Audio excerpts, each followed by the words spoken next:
Hello! Welcome. My name is Trev, I am the Shorty GM, and this is the Gob Squad. And there they are. That way. Hi. Right, I will let them reintroduce themselves because from our perspective, it's been about 3 months. Real life shit. It happens. Yeah. Okay. Go! Hi, I'm Jim. I'm playing Blasbo Pigwiggle, Imcurrent Booyarg, probably not long for this world. I'm Jack. I'm playing Still King Foguk, the Goblin Ranger and weirdo of the party. I'm Steve. I play Bugwug Pigwiggle. Fuck. Fuck. I'm the one who come up with a name. I play Bugwug Pigwiggle, and I'm gonna kill myself out of embarrassment. I'm the other Jake, also known as Curly, playing Grub Pigwiggle, the artificer. I am Josh. I am playing Nilwug Pigwiggle, the mushroom connoisseur. I am Shauna. I am playing Tago Pigwiggle, the monk. And sadly today my PC isn't working, so you won't be able to see me in person this time. Okay, we have to thank the Lord for small favours. So... I mean, I've got a fire behind my head, but that was a she's bird. Lovely. She's lovely. She really is. But I'm not Jim. I don't have to sleep in the same bed, so it's all good. Right. Quick recap, if I can remember, because it has been a while. King Fogug. That's the highlight of last time. King Fogug managed to gain and lose his own kingdom, his clan, thanks to the rest of the Pigwiggles, namely Bugwug, for lighting fires and killing people as they came down. It was quite fun, quite interesting, and that sparked an entire forest fire. It was a thing to behold. So they then continued on their merry way, trying to escape this fire, towards the elven city that they knew about because they had been dropped off previously by some sort of angel thing. And on their way out, they came across the paths of some owl bears. There a brief fight ensued, and just after that fight, they were then surrounded by some elven warriors who came to investigate what the ruckus was, not to mention the fire. So, without further ado, let's move this to some combat action. I would like everyone to roll initiative, please, if you would. Nice. Off to a great start. That one.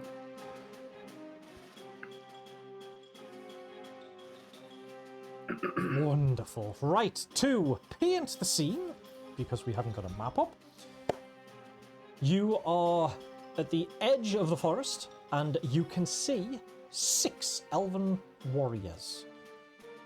5 of them are dressed as you have seen elven warriors before, because we know how much you like them. And one of them is dressed in a bit more finery. But he definitely has different sort of armor on. This is a definite warrior, where the other ones have mostly bows. So, at the very top of the initiative order, we have got, I will actually show them to all my players. We have Scout number 3. So, let's actually start this off right there. Okay. Now, you guys are standing a little far back for these guys to get into melee, but that's okay. These guys have bows. So, this one is going to raise his bow, aim at the first one he can see, which, unfortunately for Tago, is going to be Tago, and draw and loose an arrow. It comes streaking through the air, and you definitely dodge out of the way. Will the next one find its mark? It doesn't. You roll behind a tree. Thud. Brrr, sticking into the tree. That brings us to Tago's turn. Tago, what would you like to do? That naughty elf has just fired a couple of arrows at you. Am I close enough to punch it in the face? You have a little bit of extra movement, as I do recall. Yes, you are. Yeah. I'd like to punch him in the face. Okay, you run up, hopping over bushes, around logs. Scratch that. Switch them around, you'll get it. And If you- make your attack. That was scout number 3 that attacked you. Yeah. Oh, Oh, he sees you coming. You make a beeline right for him, and he just takes a few steps back, trying to put some extra distance to you, and whoosh. Just misses. bonus action. I'd like to hit him again. Absolutely. You wind up. Oh yes. Oh wow. Correct. Much to this elf's error, that first attack was obviously just some sort of feint, and you roundhouse backhand straight to the side of the chin, clocking this elf right in the side of the face. Do your damage. 8 points of damage. This guy looks dazed. You haven't got a key left, unfortunately.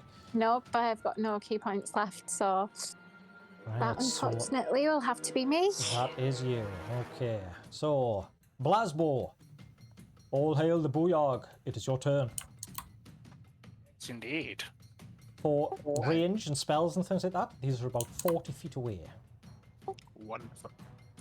I shall see the one that Tago has started to duff up, and I'll shoot a blast in that general direction. Because I'm so accurate with these. Absolutely. As history has proven. My word, you hit! They must only work against elves.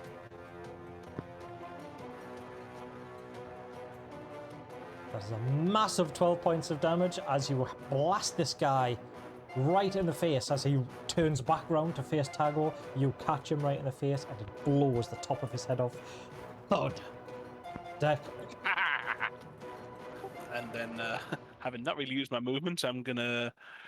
Can I duck for cover behind Grub's big pot? Yes, you can. Then that is what I will do. Okay. Okay. Next, Scout number 4. Now these other goblins, this one's just come up and clonked his companion in the face. You have just blasted his head off, but you are taking cover. He will assess the rest of the party. There's a one with twigs and things and some sort of growth coming out of the top of its head. There was a one that looks like a chef. A very odd looking one who has some sort of crown motif thing going on his head. He's going to go for that one. So 2 attacks coming into Fug-Ug. Sorry, King Fug-Ug. First one. Incoming hits. And you take 5 points of damage as you try to get out of the way. But this one is aiming low. It takes you a little bit by surprise and it gets you straight through the thigh. Momentum of the arrow takes the arrow all the way through.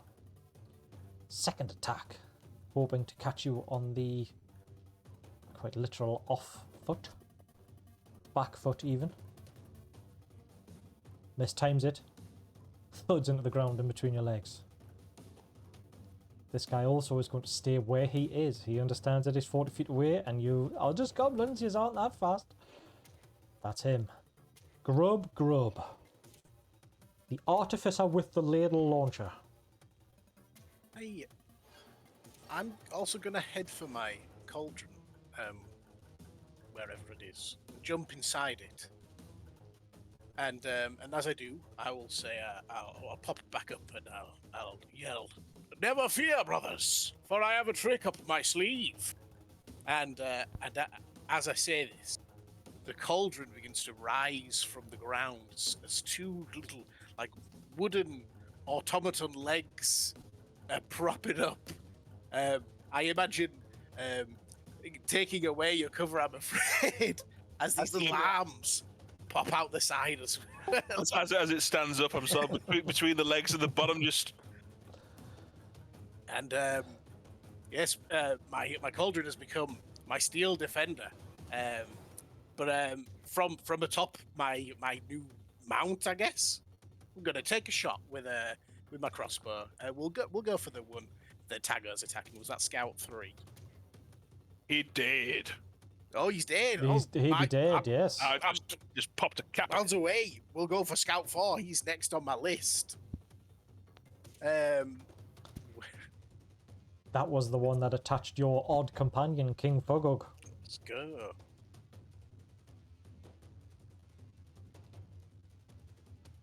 Unfortunately, it's a miss. But my steel defender takes his turn just after me. All he's gonna do is sort of move, we'll say, 20 foot closer. So I'm a bit closer to the enemies there. Okay. Could all of the goblins make an intelligence check, please? Just to see how you all think about this. Wow. Oh, not bad. Oh, nice. Right. We need one from Tago. Oh, got one. Sorry. Right. Nilbug. You, as you look at this cauldron growing arms and legs and start striding away from you, your soup is running away with the chef.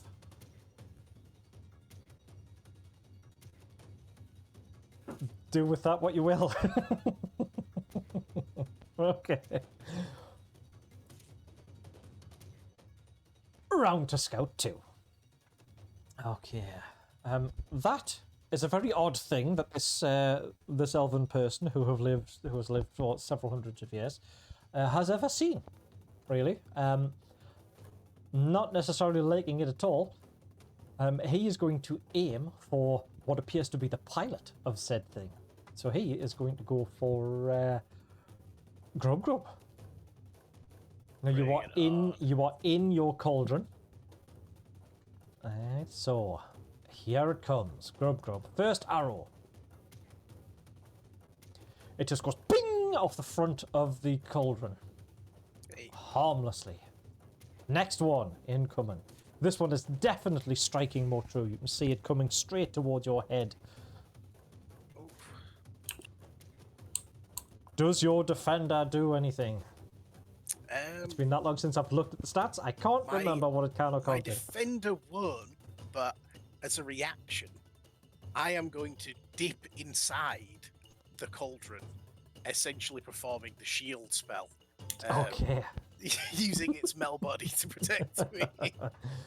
Right. Does a 20 hit you with your... It doesn't, because my AC would be 21. Oh, isn't that beautiful? So you immediately duck down underneath, and you feel... What does your character look like again? I can't quite remember. Grub. Yes, you can feel it scrape off the top of the pot that you have on your head. Nicely done. Right, Bugwug. Okay. There is Gotta think definitely about one this. here that is looking tougher than the rest. This one's... He does have a bow, but it is on his back, and this guy is kitted out with swords. Mm-hmm. Yes. Well, as the bravest, knightliest, defenderiest of the group, I'm going to bonus action hide and try and disappear from sight. So I'll just make my really cool stealth check. Yeah, so I'm invisible as I jump about 4 foot away from the nearest bush, completely out in the open. And I will then movement I will just slowly scurry along the floor, making as much noise as possible to really give away my position. And then, you said they were all about 40 feet away? Uh-huh. When I'm, yeah, I'll double check because I've got a new cool thing I can do. But, has to be a melee weapon attack. Alright. That's fine. Okay, I'm then going to, on the floor, lie in wait, pulling my trident from my back and getting ready to strike when one comes within striking distance. Or if someone spots me, which they won't, but, you know, if they do. That's Okay. me. Right. Everything you just described there was awesome, and you believed every word of it. Oh yeah, yeah. Yes, despite getting a 6. But well, that's by the by. Okay. It is the Elven Warrior's turn. The only one of you that look like they kind of know what they are doing has just crawled away and looks like he is cowering in the grass, essentially. So he's not going to go for you. He is going to advance towards this weird sort of creepy automaton. That would put him past me. I will leap up and stab him. Yes, absolutely. Help Yeah, yourself. He 'cause he was completely under the impression that you were cowering and were not going to get involved in this. I used my full 30 feet to get closer, and I believe Curly only moved 20, so... Yep. I leap up and strike, trident in hand. Huzzah! You do jump up and you do strike. However, as you jumped up, your helmet, if you can call it that still, slightly dips down as you lift your head back and you strike and then readjust your helmet. Whacked it. That's it. No. That's right. You better run away from me. Right, so he has made his way close to Soupy. He is not going to go for this odd pot. He doesn't want to blunt his weapons. He's going to go for the pilot of this pot. So he just sort of looks in, gets his short sword, and he's just going to go, and he's going to try and stab in the soup.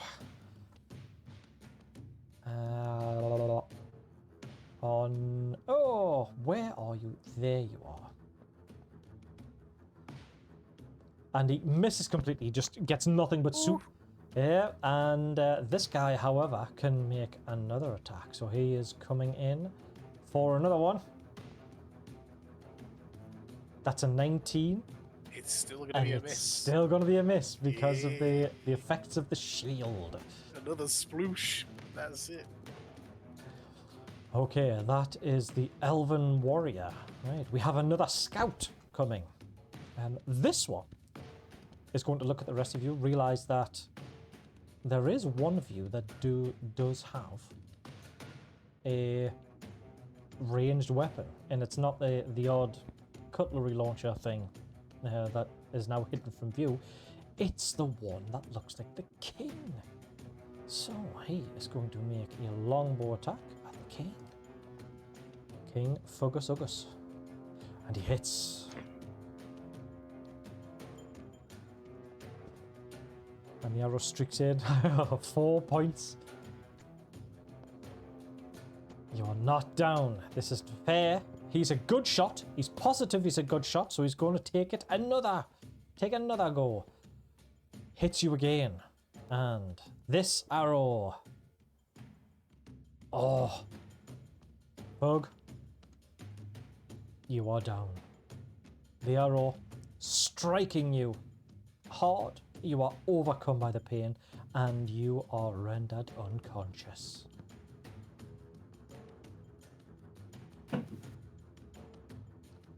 One more scout to go, and then we'll see what happens.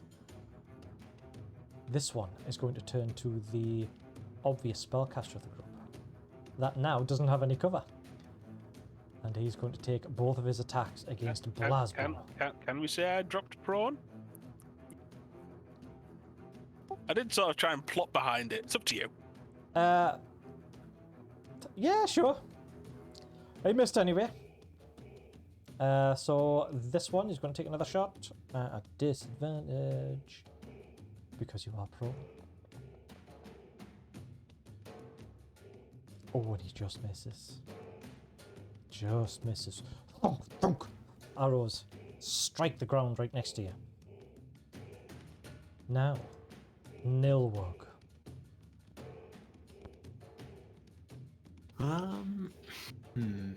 The ever-present Cody in your head. What are you going to do? Are any of the archer guys clumped together? Yeah, they're not spread apart or anything like that. They're in a relatively tight-ish formation. Within 5 foot of each other? No, I tell you what. Roll a d4. Roll a d4, because there are 4 archers left that haven't moved. You can get 2 of them. I will even let you decide which 2 you get. Okay, I will do my Shroom Explosion, which is Ice Knife. I'll hit 4 and 2. So I'll hit 4 with the initial explosion.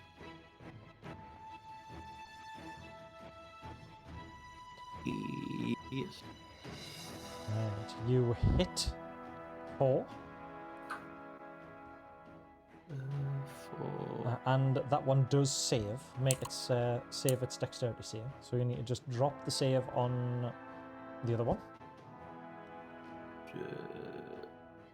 How do I do this? Click the magnifying glass and it'll separate the rolls for you. Ah, so it does. Okay. Save on number 2. Mm-hmm. Oh, on a natural 20, he succeeds! So the initial target still takes the 1d10. Yes. So I'll drop that on 4. 5 points. Okay, you summon your druidic powers. It doesn't look quite right, so you sort of wipe your nose up your conjuration. Now it looks about right. You reach back and you loose, and it strikes it through the midsection. It tries its best to get out of the way, but it does skewer him deep. Okay. I'll move to Fogog. And can I feed him one of my truffle treats as an item interaction, or would that be an action? That would be an action. Okay, I'll save it then. I'll just stay beside him and cast Beat him with Bone as a bonus action. Okay. You do your little dance. You feel good. Okay. There we go. King Fogog. You are in an odd place. It's kind of light. You don't recognize anything that's around you here. You do see, however, sitting right in front of you, quite possibly one of the ugliest looking frogs that you've ever seen in your life. And it just stares at you and croaks. Make a death saving throw, please. Do you want it in the tower or just in the chat? Not bothered. Okay. Roll it. Oh, okay. That's a 9, that is a failure. This frog turns around and takes a few steps away.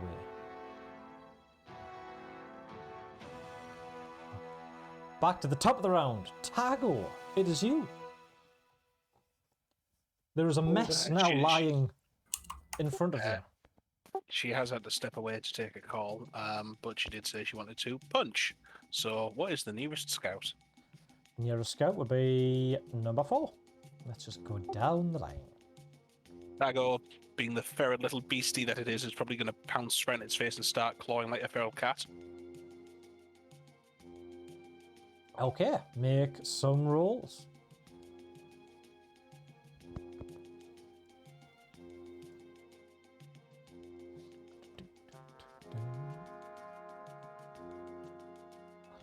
Getting up close, you swing. This time going for the for one of the knees. Deftly moves out the way. And the bonus action. Mm-hmm.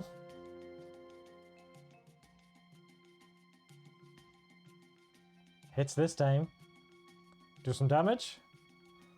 So as it moves out of the way, it involuntarily spreads its legs right ready for an uppercut right in the groin area. And that lifts it off its feet. It's like, it blasts the air right from its lungs.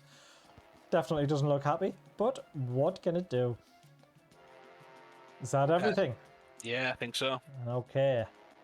Blasbo, it is you. So, seeing one doubled over, having been punched in the groin, just...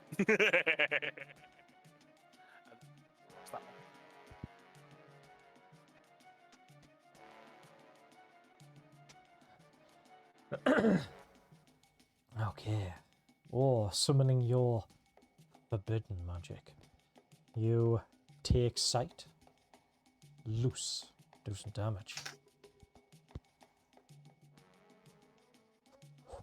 9 points. Definitely not looking good. You have blasted a chunk of flesh, bone and muscle away from its shoulder. Its arm, one of its arms is hanging quite limply. This thing is on absolute death's door. You think maybe one more point would have done it. I was going to say, I forgot to transfer the hex. That's a shame. It is, isn't it? It is, it's a shame. Really small. Yeah, Fury the Small. Boom. Yes, Fury of the Small, an extra 3 points. Takes it. It looks at this wound and looks up at you. And it goes, "You bird!" And it just collapses. Dead. And seeing that this big, armoured, bulky elf has just walked past our fearless Bugwug and is trying to slash around the insides of Bugwug, I'm just going to belly crawl away 15 feet to the nearest tree stump I can for cover. Absolutely. There are plenty of trees around you. No problem. Yeah. Staying prone though, but I'm just belly crawling across like the fearless leader I am. As fearless leaders should. Okay, Grub.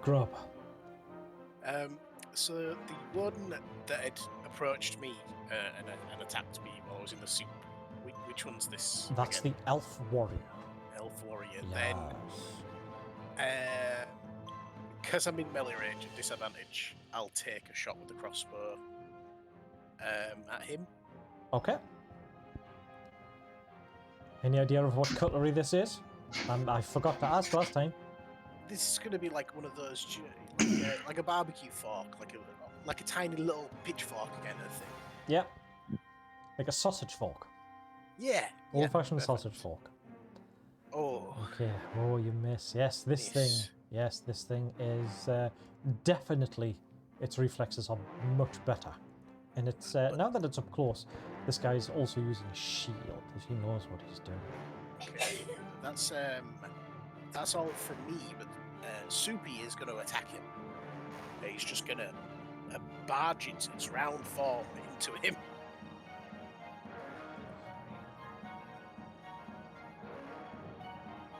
Right. That's a nothing. You it sort of tries to stand tall, and then one of its feet sort of sinks into the ground as it tries to move forward, and it does hit it, but without much force. And this elf sort of gets sloshed with soup all the way down its front, and goes, "Oh, look at my tunic! Oh!" At which point I'm going to yell, "Soupy, it's time to flee!" And we're going to move 40 foot in straight line away from this warrior. Okay, well, he is going to have his attack of opportunity. This time he's going to go for that terrible cauldron. He's still going to try and poke a hole in it to drain that soup. Sure. Where are you? That one there on Soupy. Oh, that is a natural 20 no. critical hit. Oh my word. This could be devastating. Here it comes. That could have been a lot worse. Oh. Definitely could have been a lot worse. As you are, as Soupy just sort of turns around, arms flailing wildly, this elf jumps out of the way, and just before he can get out of reach, he lunges forward, and you can feel the tip of the sword go through the back of this cauldron and touch your back. But it doesn't pierce the skin. Oh. And I'm gonna lose my precious as soup. the cauldron continues to move forward, and you can hear the trickle of soup now coming and splashing onto the ground. Oh no. Okay. Scout number 2. This one is going to go for that spellcaster again. There's 2 of his friends now he has killed. So he is going to take some movement to try and get a better angle on you. The best that he can do is to grant you 3/4 cover. So I will take the -5 on this attack to attack you. Still prone as well. Oh yes. Oh well, doesn't matter. I rolled a natural 1, which is an automatic miss. As he continues around, he's so focused on you that he doesn't see a low-hanging branch, and he goes thunk, and as he hits the side of his head and nearly falls over, the arrow just straight up into the branches of the tree, and he goes, "Oh, damn it!" and he pulls another one and looses again with the -5 for 3/4 cover and the disadvantage because you are prone also. If there's ever a time for to get 2 20s, this has got to be it. I got another 1.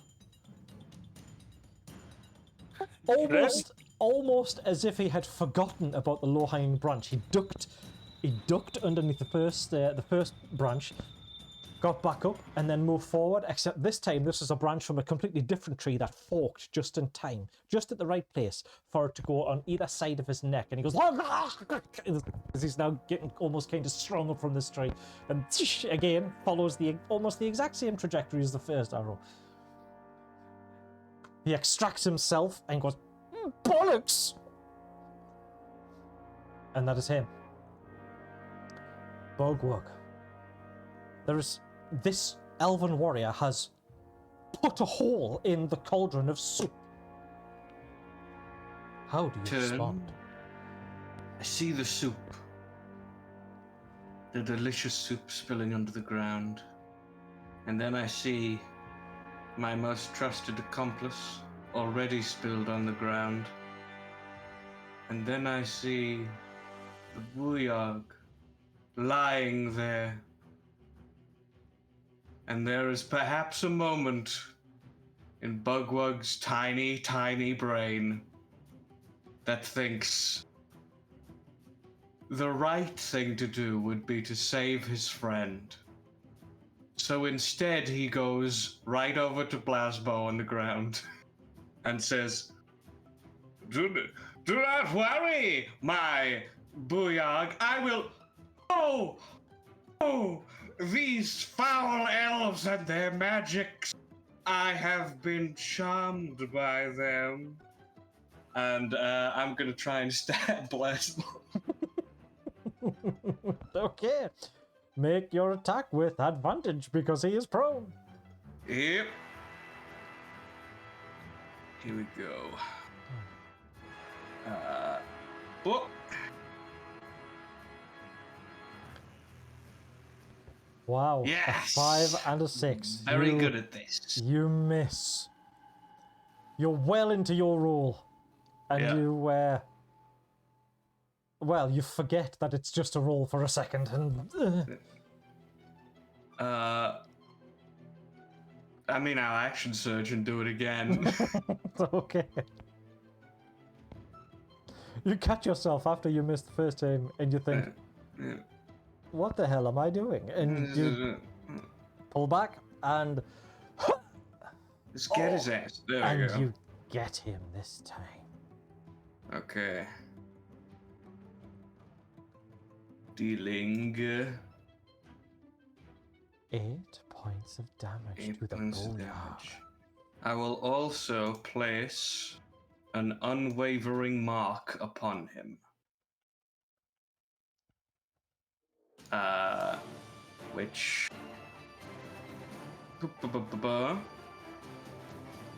As long as he remains within 5 feet of me, he has disadvantage on any attack roll that isn't me. In addition, if he deals damage to a creature, anyone other than me, I can make a special weapon attack against him on my next turn as a bonus action, with advantage. That deals extra damage if it hits.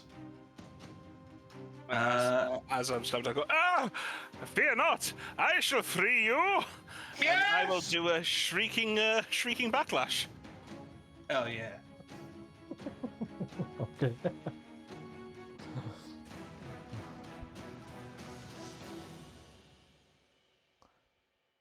Which he succeeds. You take half of that. Okay. Right, I think that's the first time you've done a shrieking backlash. How would this look? Describe it for us. I shriek really fucking loud and he sits on fire. And then I shriek really loud.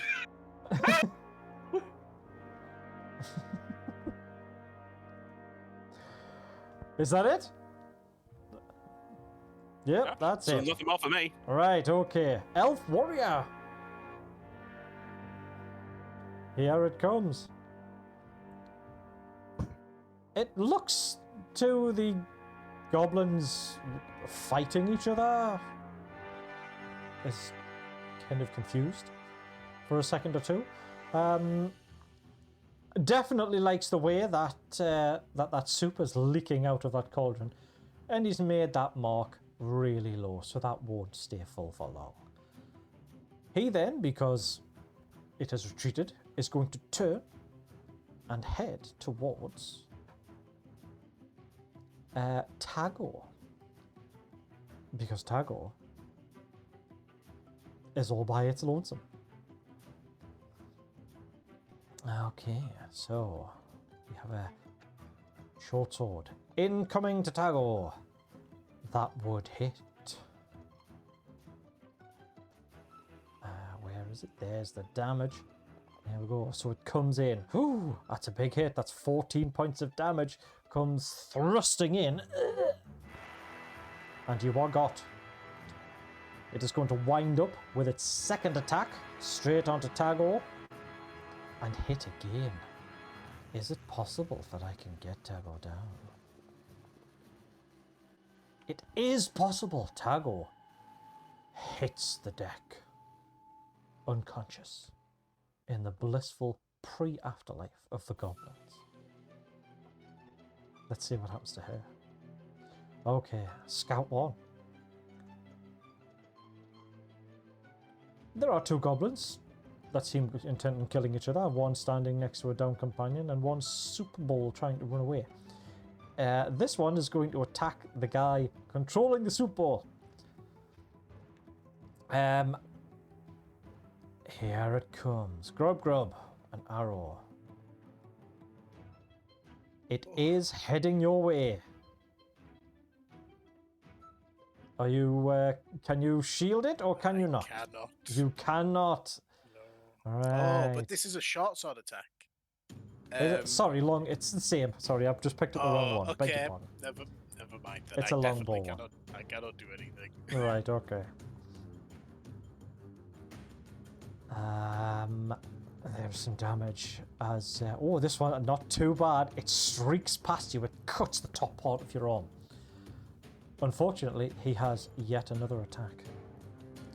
Oh, that one definitely hits. Oh no. Grub, grub. Oh!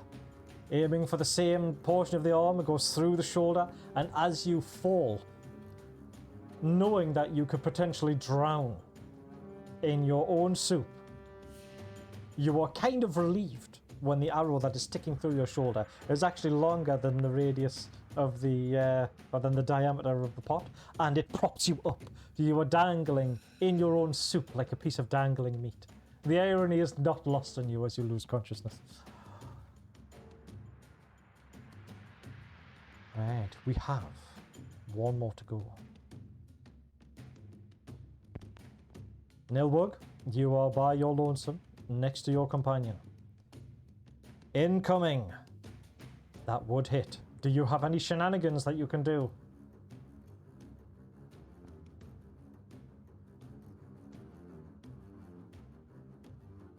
You're muted, we can't hear you. Sorry, no, I do not. No, okay.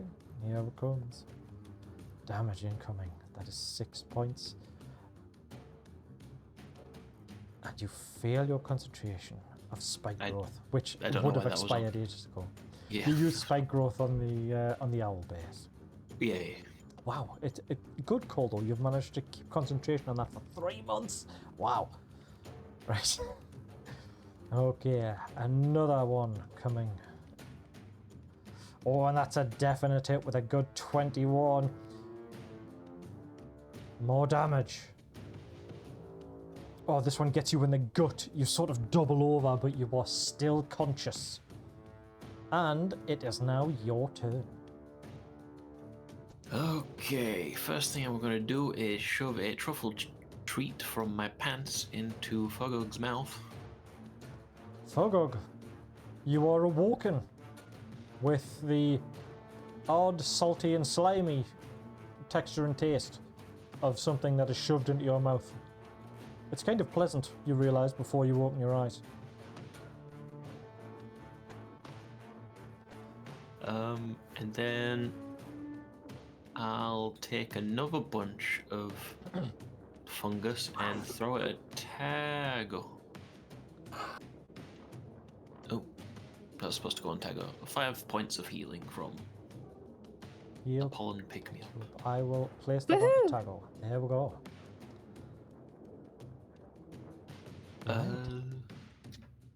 Tago, you awaken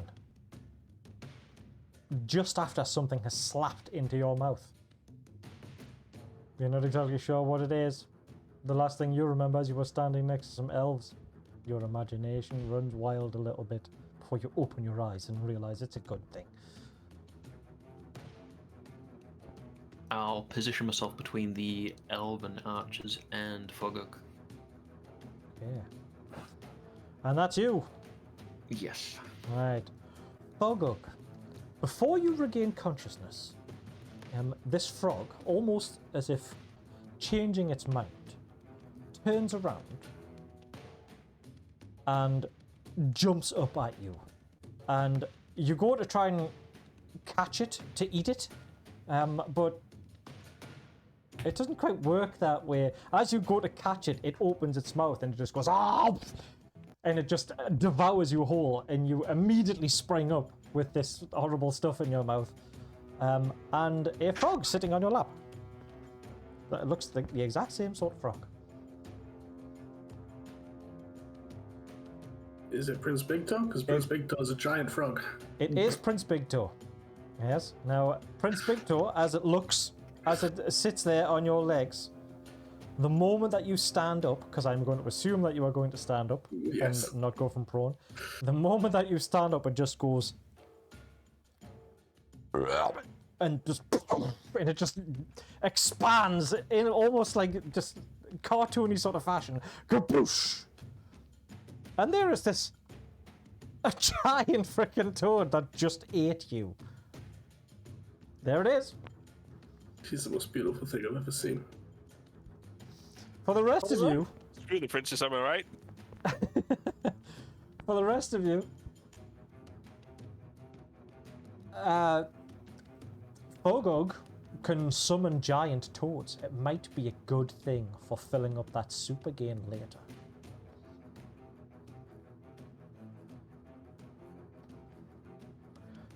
It is your turn. Okay. Are there any elves within, like, 5 feet of me, or do I have to? Not within 5 feet. There Okay. are some 30 foot. That's fine. 30 foot is the Elven Warrior. Actually, what is it? 20 foot, beg your pardon. No, I was right the first time, pardon. 30 foot.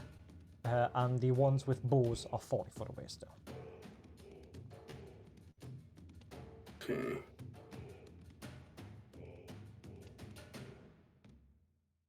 I'm just reading quickly. To use my beast, it's my action to command it to attack. So, because I am wounded, I'll be sort of looking around the battlefield, scanning to see what's going on, and turning my attention to there's elves fighting in one area and Bugwug fighting Blasmo in another. Not really sure where to go. I'll use my action to command my frog to go and fight the elves. Okay. And I will just have an arrow ready for my next turn with my longbow. Okay. Now, your Prince Big Toe has a movement of, what, 20 is a long jump? Yeah. Righty. Does it have any reach? I don't believe so. If it has 10 foot reach... Just 5 foot reach. Just 5 foot. Right, it would have to take the dash action to get there. What's its normal move speed, actually? So I just haven't put that on, I realized.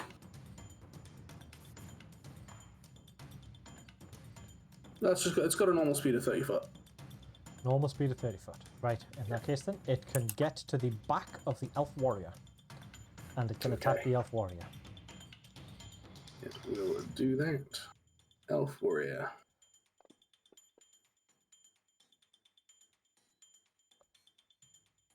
Don't know why. Oh, it did the save automatically. Cool. That's to see whether it gets grappled or not. Okay. So it just takes the damage, but he is not grappled. Okay, right. So, this frog bounds over to the back of this elf, and it just crunches down on him. And it's all slimy, and first the soup, and then frogs. That is my turn. That is your turn. Okay. Tago is next. Tago! Tago would like to punch the elf. Right, okay. You can stand up and you can punch the elf. Yes, please. Okay. Now you can do this with advantage because there is a giant frog on the other side of it who is distracting it somewhat.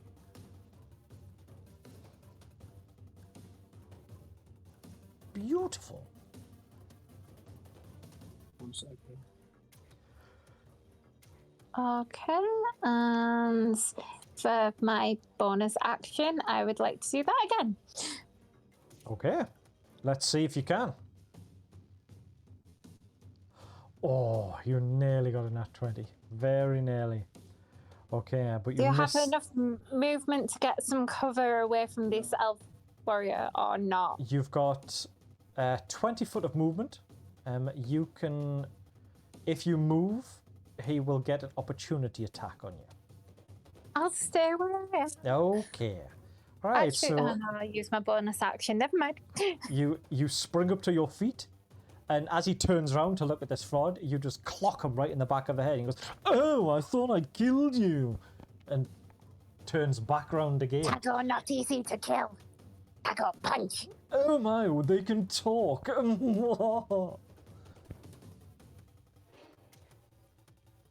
Blasbo, you find yourself in an odd situation. You are lying on the ground after having been stabbed by the Supreme Awesome General, or whatever the hell that title was that I can't remember. No doubt we will be Giving it just a second. Clear the 1 throat. second. Yeah. What's it under? Notes? Abilities under No, traits. Long abilities? Mm-hmm. There it is. I'm the Grand Commander, Admiral First Class Supreme Warrior. A man you thought you could trust. A goblin you thought you could trust. Beg your pardon. We can't sully the goblins. What are you going to do? I shall... And I shall say, with an elf in the brain, there can be only one cure. And I reach out, and I, firstly, with the bonus action, would transfer my hex onto Bugwug. Okay. And then I shall attempt to rewire his mind. From the outside in. Okay. Gonna try and spook him. So he passes and isn't compelled to flee, but will take half damage.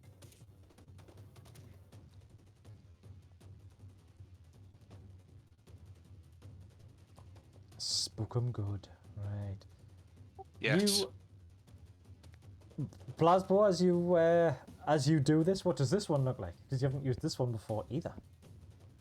So, like, I just sort of reach out my hand, and I imagine his eyes, like, pupils dilate, like, rapidly, you know, basically goes on a real quick acid trip, but he appears to shrug it off.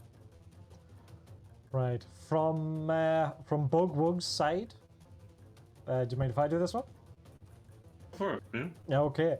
As Blasbo lifts up his hand, you expect something very visual to happen.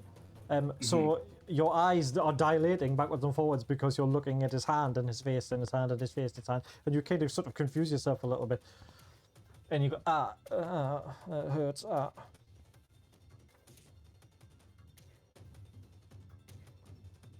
That's the extent of it. I was hoping it would compel him to run. Right. Grub. But no, you've used my bonus. I Oh, can't. sorry, beg your pardon. Yeah, go on. No, it's okay. It's okay. You've got nothing else? Right. No, that's it. Right. Grub. You find yourself in a very warm place. This is wonderful. It feels nice. There is the smell of fresh soup permeating your nostrils. You can feel that soup sloshing around your toes. You can even feel it. I don't want to go back. You can even feel it starting to give you those warts that you had when you were a child on the bottom of your big toe. Pure bliss. It's absolutely fabulous. Make a death saving throw, please. Oh. You are taken over with this bliss, and you sink a little deeper inside this, what you now realize to be this vast cauldron, all of your own. Okay. Okay. Because Soupy is still standing. Yep. As I am sloshing around in it, my toe is gonna plug up that hole. As he essentially repairs. Okay. So he gets that himself back. Okay. And that's me. Okay. It doesn't know how it can do this, but as it's sort of running away, waddling away, it almost like it turns to look behind, and that turning action scrapes your foot, and it wedges as part of the metal is bent in over, and it stabs the bottom of your foot, plugging the hole, just for a briefest moment, and then it turns, realizing that it's about to hit a tree, hits the tree, which dents it even further, and squishes up that hole, freeing your foot, and the hole is plugged. Perfect. Okay. Scout number 2. Now my scouts are looking quite fresh. The ones that remain anyway. So this one, he decides he is going to split up his attacks. He is going to... Oh, that didn't work on the pop. There we go, that's more like it. Oh. That's no worries. Right. This one is surveying the scene, and if those two goblins want to kill each other, then it's more than happy for that. It is going to take an attack on Nilwood, because it's just done a couple of things to get its companions up. This is not good. Oh, that's a critical hit. That should have been a longbow, because they're right next to each other. So, no shenanigans for you, I'm afraid. And the arrow hits you right in the stomach. You double over with pain and feel nothing. But you do hear a familiar voice in your head go, "Oh yes, please come to sleep," as Cody beckons you. Right, it has another attack. This one is going to... it's going to go for King Fogog. And miss! That is just not what it was wanting to do. But it's content with taking one of them down, so... Bugwug. Okay. First things first. Second wind. Yeah. Yes, you feel a bit better. You take a deep breath in and then hawk up something that's been bothering you for a while, but you feel much better. Just pull out one of my teeth and plug one of the holes in my arm with it.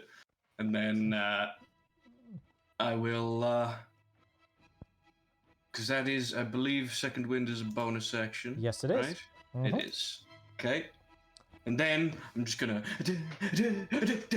And I'm gonna swivel around and try and dance around in a circle to confuse my target. And just hit him. I dance around, like, doing the opposite thing. Yeah. We're sort of swaying around like a yin-yang. Exactly. It's then at this point that you involuntarily start, you know, chiming along to the inner fighting music. Da da da da da da da da da da da bop bop bop bop bop bop da da da. And I don't have a spell to pick up a giant rock.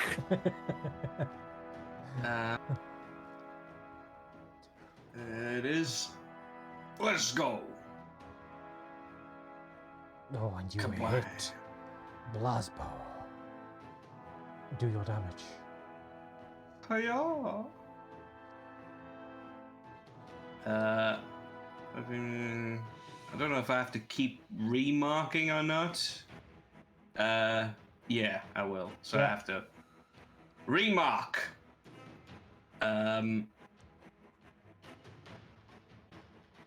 Okay, you slash at your former companion, I guess, Mhm.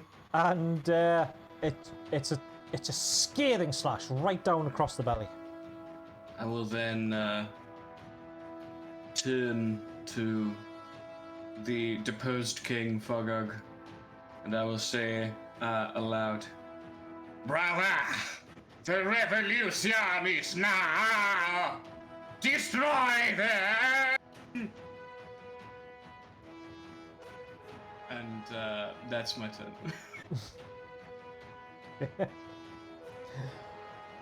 Okay, it's this elven warrior's turn. I just want to check just to see. Nope, he doesn't. So he shouts out, "Oh, what are they talking about? Oh, I don't suppose it matters all that much, really." And he is going to take another swing at Tagore, because you have made yourself a valid target again. And hits you. And down you go once again, unfortunately. He is going to take some movement, and he is going to move He'll over. provoke an attack from my frog if he's moving. Oh yes, the frog is there. I forgot about the frog. Instead, he's going to attack Prince Big Toe! Where is Prince Big Toe? Prince Big Toe is not on here because I haven't put him on here, have I? There is Prince Big Toe. Right. So he's going to turn and make an attack on Prince Big Toe, the very huge frog. And he's going to hit. Really? Okay. Well, it is a frog, so it's not going to be that hard to hit. And... oh, that's 13 points of damage. Prince Big Toe gets a short sword right through the side, buried all the way up to the hilt, and it extracts. Big Toe, I don't know how a frog sounds when it's in pain. I'm not even going to attempt it, but he said. I'm pretty sure it just sounds like that. Stop. Oh. Okay. Okay. We have more scouts coming. We have another one. King Fugug, you have made yourself a target. And this guy misses. It's a shame that he has 2 shots. Second one comes in. This one hits. King Fugug. On the minimum damage, you hit the deck once more.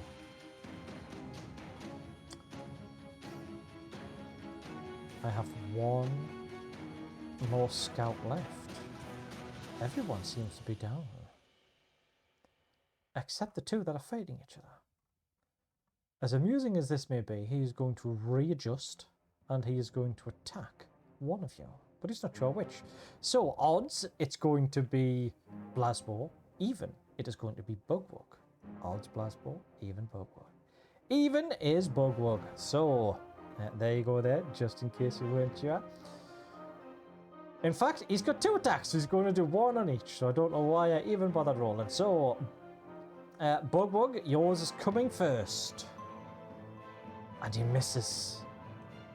Blasbo, yours is next. And he misses for that one as well. This scout, trying to be a complete and utter smartass. Oh, watch this, I'm going to get them both in 1 shot. Oh, damn.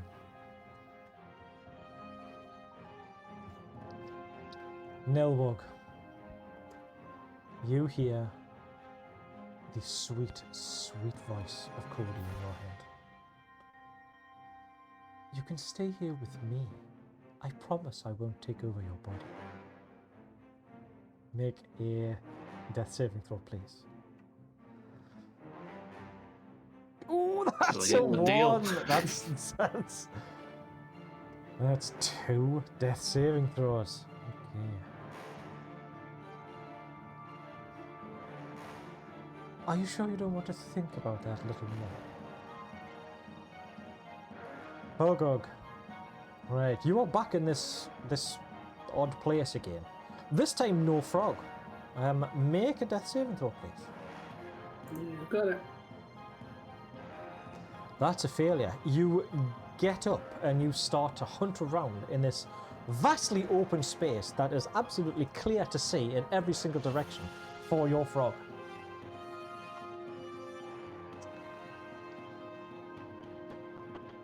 My frog Prince still Big Toe. acts without me. It would stand. It says it stands over my body and protects me, so it'll attack anyone that's next to me. Right. Okay. Would it disengage before it moves over to you? I'll see the exact word. I don't think it would say anything like that. Honestly, I'm not that fickle about it. You can just say yes. It says it focuses on protecting me and itself. Right. So okay. yeah, it would disengage. Right. Okay. It will disengage and stand over your body as best it can. Anyway, it's got a big rump. Okay, Tago, you are in some sort of boudoir, and there are all sorts of different sorts of attire and accoutrement for you to sort of peruse through if you do so desire. Make a death saving throw, please. You have succeeded. No, you don't want any of these. You want to go back to Blasbo. So you turn, and you can see a door in the distance. That's you. Blasbo. Oh, we're sort of circling around each other, and the Star Trek Kirk and Gorn music's playing. I look around and notice that we're just surrounded by elves. All of the other Pigwiggles are dead or dying, and I just look eyes with Bugwug, and I just say, "Ah, they can have you!" And I disengage. I cast Expeditious Retreat, and I get the fuck out of there. Sprinting, I serpentine between the trees and just try and leave him to the elves. Okay. That's you. So you cast Expeditious Retreat. So that's it. I get 60 feet back the way we came into the forest fire, which is going to be so much safer than this. And, you know, nothing bad could possibly happen there where there's all the owl bears or anything. Absolutely not. Yeah, Okay. that's what I do. Right. And obviously I'd like to end my turn behind a tree if possible, so that chances of being hit by an arrow, not so high. Okay. Right. No problem. So, Grub. Well, now back to you.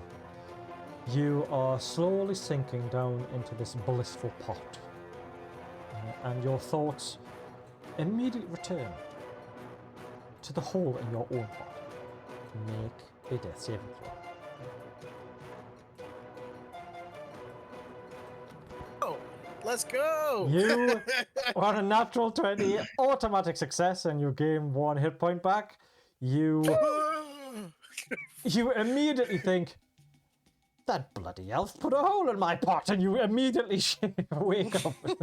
I still get my turn, right? Yes, you still get your turn. I should be, because the pot didn't move the last turn. Really, it's just. You could have moved still. I think I'm still like 40 foot-ish away from the combat, basically. Yeah. So I can turn. We're gonna aim for the warrior, because yeah, and we'll take a shot. He has been injured. Okay. Let's see if we can do some more. Oh, I'm sorry, I don't know why that. Am I still prone? We'll be prone, that's why. Yes, Yeah. you'll be prone. Sorry. I will unpronify you. No, that's not a word, but it sounds pretty good. Right, there you go. We'll try that one again. You are now Yes. unpronified. Apologies. Come on. Did you hit? Hey. What instrument is it this time? This is just like a butcher's knife. It's like a meat It's cleaver. just- Okay. Yeah. Okay. Oh, beautiful.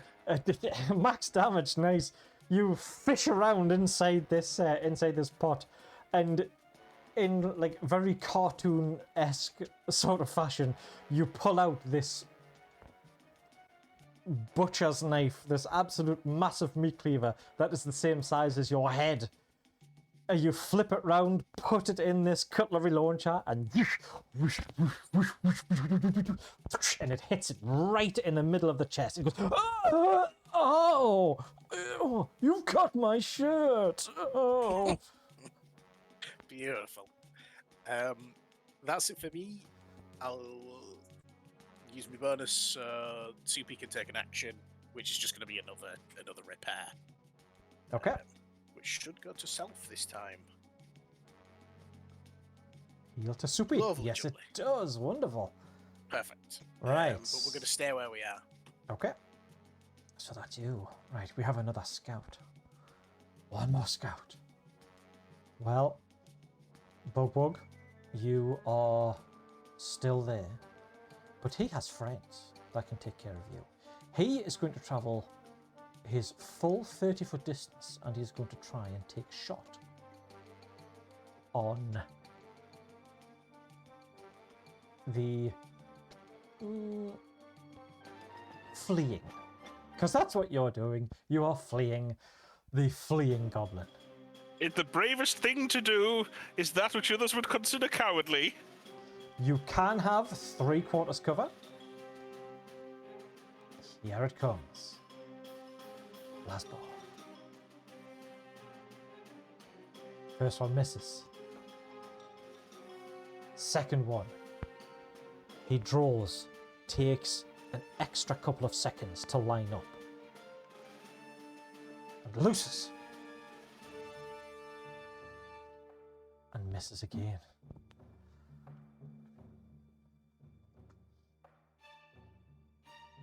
Bringing us round to Bugwog. The Booyarg has retreated. As the Booyarg has fled, he has abandoned his post. I have won. I have defeated the Booyarg in battle. He is no more, brothers! I am now leader of the Pigwiggle clan! Yes! Yes! Fuck you! And I immediately turn around and say, at first order of business, everyone will call me master. And second of... Oh, the dying. Right! And I will charge in, and I'm going to try and stab the elf warrior. Okay. Running up. Giving him a slash. Missing. Bonus action, disengaging. And I am running the rest of my movement to try and get to Gug. Right, that would be about 15 feet. Okay. Okay. Fug is about 10 feet away from you at the moment. Now, Then I get there. no, he's still 10 foot away. Oh, okay. Yeah, that's what I meant. I got you. Right. Unfortunately, it is the elf warrior's turn. He goes, how dare you try to hit me after I've been hit with this thing? And he just takes a few lanky steps over, and he tries to stab you with his short swords. Oh, take that! Oh, I missed. Oh, it must be because of that stupid pot thing you have on your head. Well, how about you? And he does it again. Oh, damn! It's not working. Oh. Bow down and worship me, and I will show you mercy. Oh, I think not. I mean, you're not even dressed right. I don't know what you're saying. I can't speak your language. Right, Scout number 1. He is going to follow Scout number 2, and he's going to try and go for Blasball. With the 3/4 cover, because of the distance. Blasball, here it comes. Oh. Missed. Missed. Oh, just... I believe, but it missed.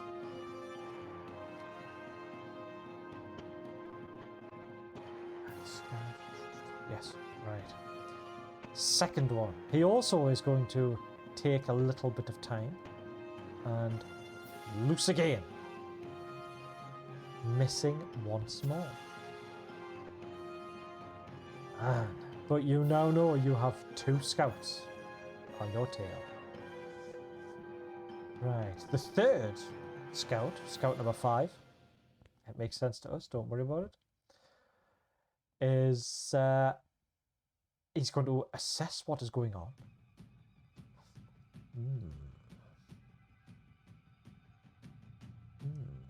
While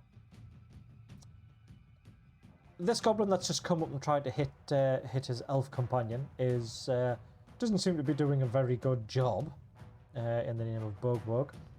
However, the one that is shooting cutlery at it seems to be a pretty good shot with that odd contraption, so he is going for you. And that will be Grub. Here it comes. Misses the first shot. You're on your 1 hit point. And the second, incoming once more. Misses again. blast. I can't seem to get this one. Oh, that's because you're not aiming that thing correctly. Nil work. This is the moment of truth. Whether you, in your poorly negotiated negotiations with Cody to take over your body, to see if you can improve your predicament at the moment. So, make a death saving throw, please. Oh, and you have failed.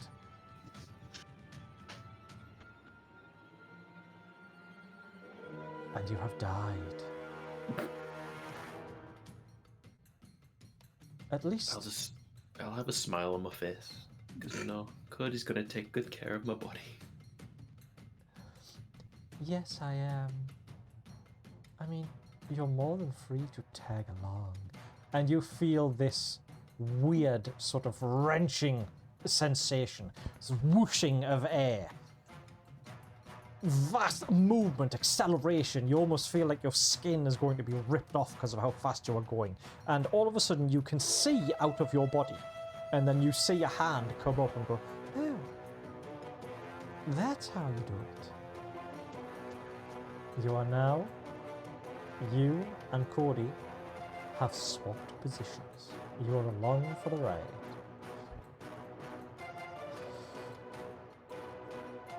I am going to 23. You can still do all of the attacks and whatever that Cody decides to do, but yeah. Okay. Oh yeah. You're not getting away that easy. Right. Now we are on to King Fogog. King Fogog. Still looking for your frog in this massive area. Yet again, you can't find it. You're getting a bit more frantic in this search now. It's massive. How can you not see it? You start running in a direction, but you have failed that death save. Prince Big Toe, having no one to fight at the moment. What would Big Toe do? If there's no one within range of it, would have taken an attack of opportunity when they tried to leave the range. Because they were doing melee attacks on me. No, that's my fault. They're bow attacks. That's always my fault. Okay. In that case, I'll just hit the dodge action. Okay. Dodge action it is. Tago! You can see the door of this weird place. There it is. Make a death saving throw, please. You start heading towards it, and on that failure, you are immediately distracted by something that looks like a blowpipe. Very similar to yours, but this one it's bigger. It's much too big for your tongue to get stuck in. It's amazing. It's incredible, and you are distracted from your course back to consciousness. Is there any math rocks near it? Oh yes. Taco likes math rocks. And as you contemplate what to do next, we will move on to Blasbar. Shame about the rest. Onwards! And I'm going to action bonus action. Continue to look out of there. And seeing as I now know where all those elves have been shooting from, I'm going as far as possible, ending behind possibly a burning tree. I'm out. Yep. No heroes here. You haven't quite reached the burning bit yet, but you will next turn. You are running out of space to go. Just so you know. Okay. So, does dash just double your movement? So, yeah. Or is it So you would just take again? if you cast Expeditious Retreat, you would do your move. You would do your dash, and then you would have your bonus dash, because that's what Expeditious Retreat does. Gives you a Yeah, so that would be 90 feet. 90 away. feet. In that case, you are very almost at the burning stuff right now. Oh, yes. You But have another 30 feet. And as you are there and you have a quick look around, this fire that you started, it seems not that long ago, has taken very quickly, and it's just... The forest is ablaze. yes, I would quite specifically like to end my turn behind a tree so that the archers shouldn't be able to shoot me. Yes, absolutely no problem. You can But have this is total all cover. part of my grand design and master plan, which will be revealed next turn if I survive. Okay. Grub, you have survived with 1 hit point. These scout archers, are there any within 40 foot that I could like charge upon? Or are they sort of like a little further than that, like the combat was still? They haven't moved. So from your position right now, they are 60 feet away. Right. Okay. The elf warrior, however, is not. He is. I am gonna. He is closer. gonna He is take- about 40 feet away. I'll take a shot at the warrior myself. Okay. Just going for the good old ladle this time. Oh no. In your haste to load this weapon, once again, you have gotten... You didn't pick up a ladle, you got that bent spatula, and it just goes whirring out over and away. Okie dokie. I'll use my bonus, see if we can take an action, and we're gonna charge it. We're gonna charge at the warrior. Full 40 foot, and then he is going to, he's just gonna do his attack. Oh, you Oh no! Your rolls suck! terrible. But that's me. Right, you just, as Soupy comes bowling up, he starts his charge too early. And then, realizing that it's not going to hit anything, has to catch himself, and catches himself and stands directly in front of this guy. That's you. Right. Scout number 2 is going to move his 60 feet, heading towards where Blasbo went. He's dashing. He is dashing. He wants to catch you. Bugwug, you are up. Technically, you can have advantage against this elf warrior because now Soupy is right next to him. Excellent. I'll take my swing.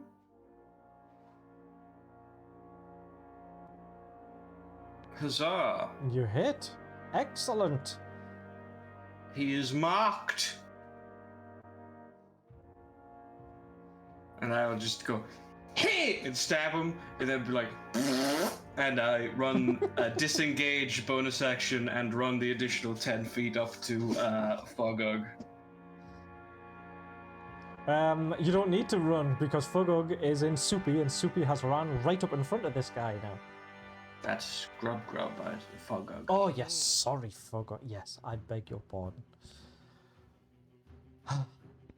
The joys of all of these names again.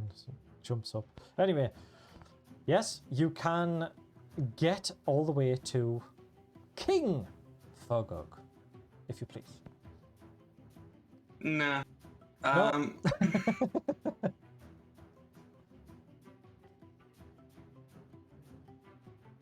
Okay, elf warrior it is.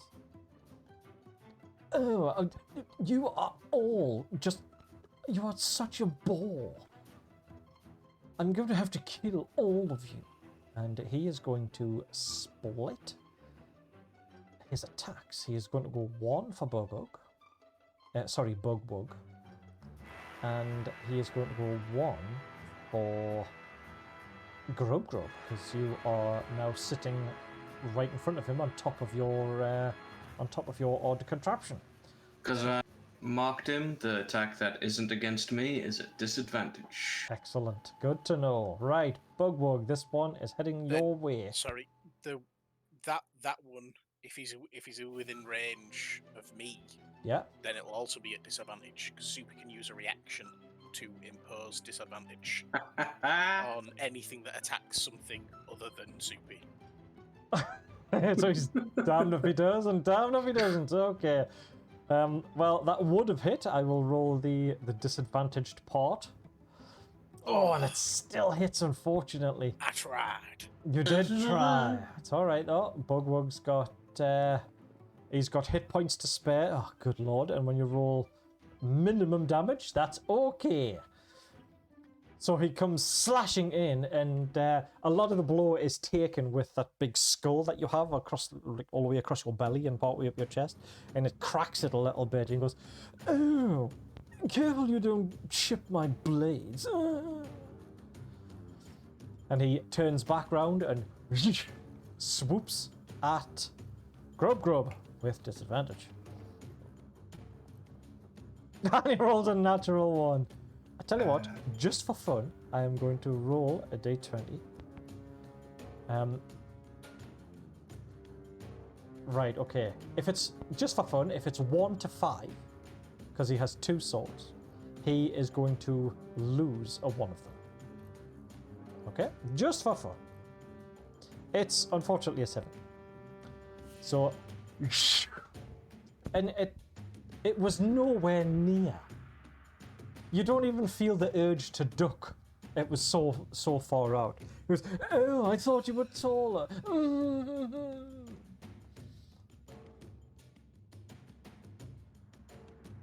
Scout 1 also is going to take a dash to head to try and get the fleeing one. Scout 5, he is still here. Let's see.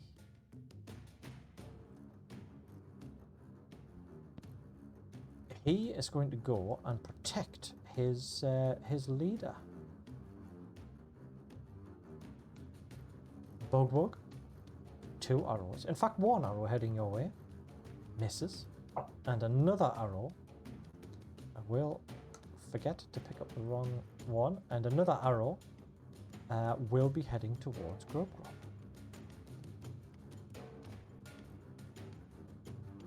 And misses. Wow. All of a sudden I'm rolling terribly. Right. Nilwog. Or should I say Cody?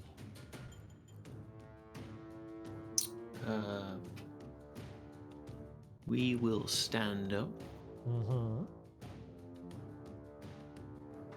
Was using that magical boost that we got from the powder a free action? Yep.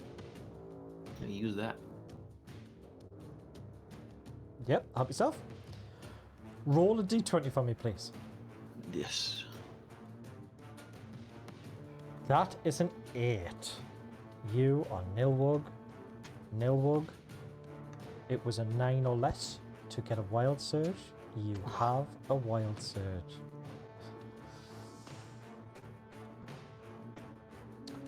Right.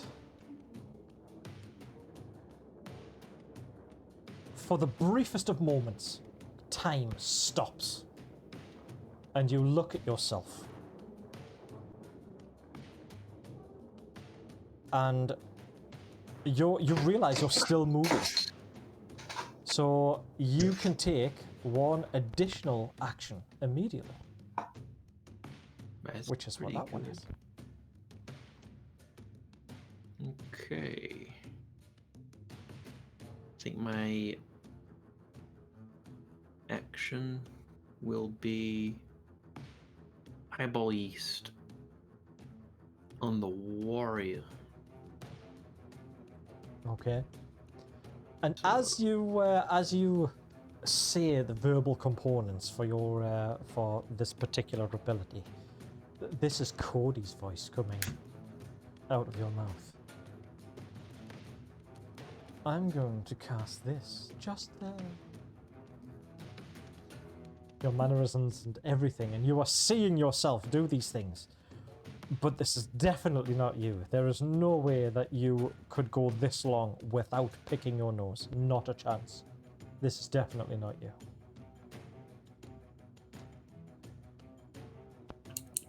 Okay, I'll cast the spell.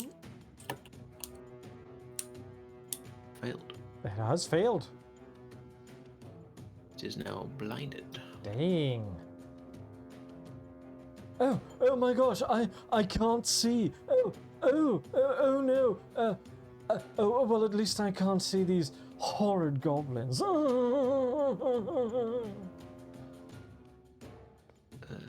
also gained 3 temporary hit points because it was Constitution boost. And +1 con temporarily for 1 minute. Hey. Right. Okay. Mhm. So for my actual turn, I will use one of my wild chips to activate my symbiotic entity thing. Mhm. Right. Was it Halo of Spores, I think it is. Yes. Now, as Cody does this, you can feel yourself, Nilbog, exert a little bit more control over your own body. This is what Cody used to do. Now you have the power.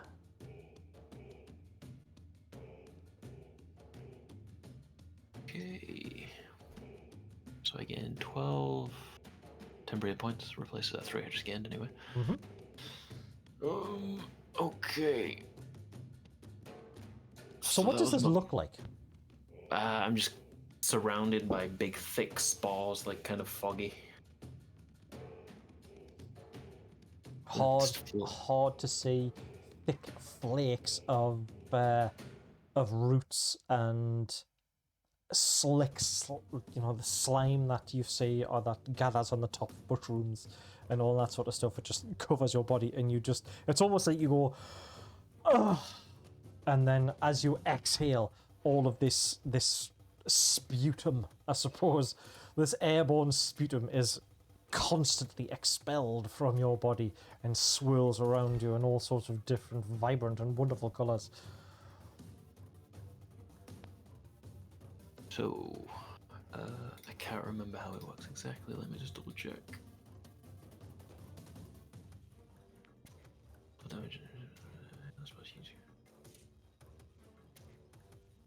Right, so I am going to move within 10 feet of... Are the 3 scouts, 4 scouts, are they together? Or what's the general positioning? The scout number 5 is approximately 40 feet away from you. Right. The elf warrior is only about 15 feet away from you. Right, I want to... Scout 1, 2 you have lost sight of them. They have gone they're just after. That's fine. Okay, I will move towards the elf warrior, leaving 10 feet between us. And I will... Actually, no. 10 feet or 5 feet I move. Yes, I use sticky string slap on the elven warrior. Hitting him. Nice. And pulling him 10 feet towards me. Oh, with max damage at that too. Yep, I am awoken. Right. And then... technically, that... Oh no, it was advantage, disadvantage. That's fine. I don't know why it's... it's because it says that you opt for one. Right, just roll a d20 just to see if that was a crit or not. Yeah. It wasn't a crit, but that's fine. Yep, go. And now he's right next to me. He is right next to you. Inside my spores. Okay, and as you yank him over, he goes, Oh, I can't see those goblins. Oh, what is that smell? Oh my word. Oh, I hope this doesn't seep into my clothes. Oh. Yep, that's me. Okay. Right. King Bogog. You are starting to get a little desperate. Oh! 2 in 2 days. That's a reference for us. You, realizing that you can't find this frog, you stop and you sit. And for you, it seems like you have just sat there staring into nothingness for days. And then you hear a distant ribbit. That was a terrible impression of a frog, but you hear a ribbit behind you. And as you turn, you can see the frog in the distance, and you stand up shakily with your weak legs. You try your best to run. You get within 20 feet and you stop. You can't go any further and you go down on your knees. You are so close, and you beckon the frog over and it looks at you and it turns its back and starts walking away, and it fades out and you are no more. Thogog has sucked his last toe. Please tell me, with a name like Prince Big Toe, you are not going to suck that if you had the chance. No, that was just his name. He was named after the princess. Well, it is Thogog. Anything's possible.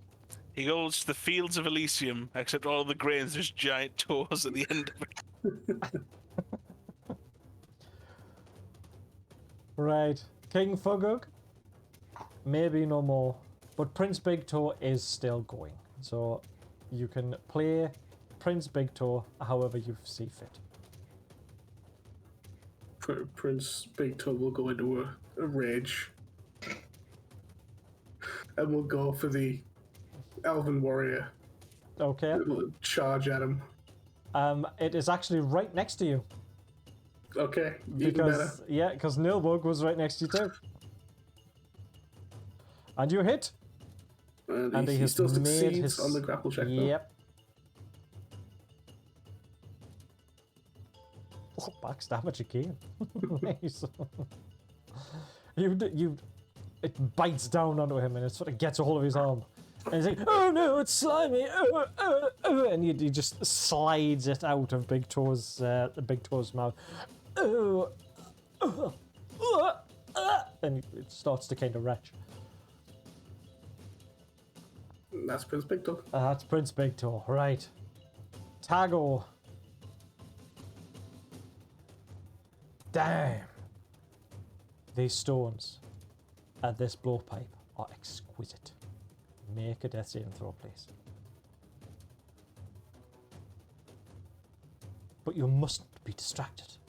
Why can't you take it with you? Why couldn't you take them all with you? You immediately stuff it into your pocket. You grab as many stones as you can. You stuff them in the other pocket. You turn to the door. Yes. Math rocks. Yes. You bound yet closer. It's within reach. It's 5 foot away. All you have to do is reach out and turn the handle and you're there. However, on to Blasbor. You can hear the sound, where you can see and feel the heat of the fire. The sound is beginning to roar. And yet, over above that sound, you can hear the sound of feet running in your direction. Not the heavy, clunky feet of your goblin companions, but the soft, tender steps of the elves. I am gonna double dash and move for 120 feet to circle round and try and lure them back to the center. Again, while attempting to maintain full cover. Right. You take a wide arc as best as the flames will let you.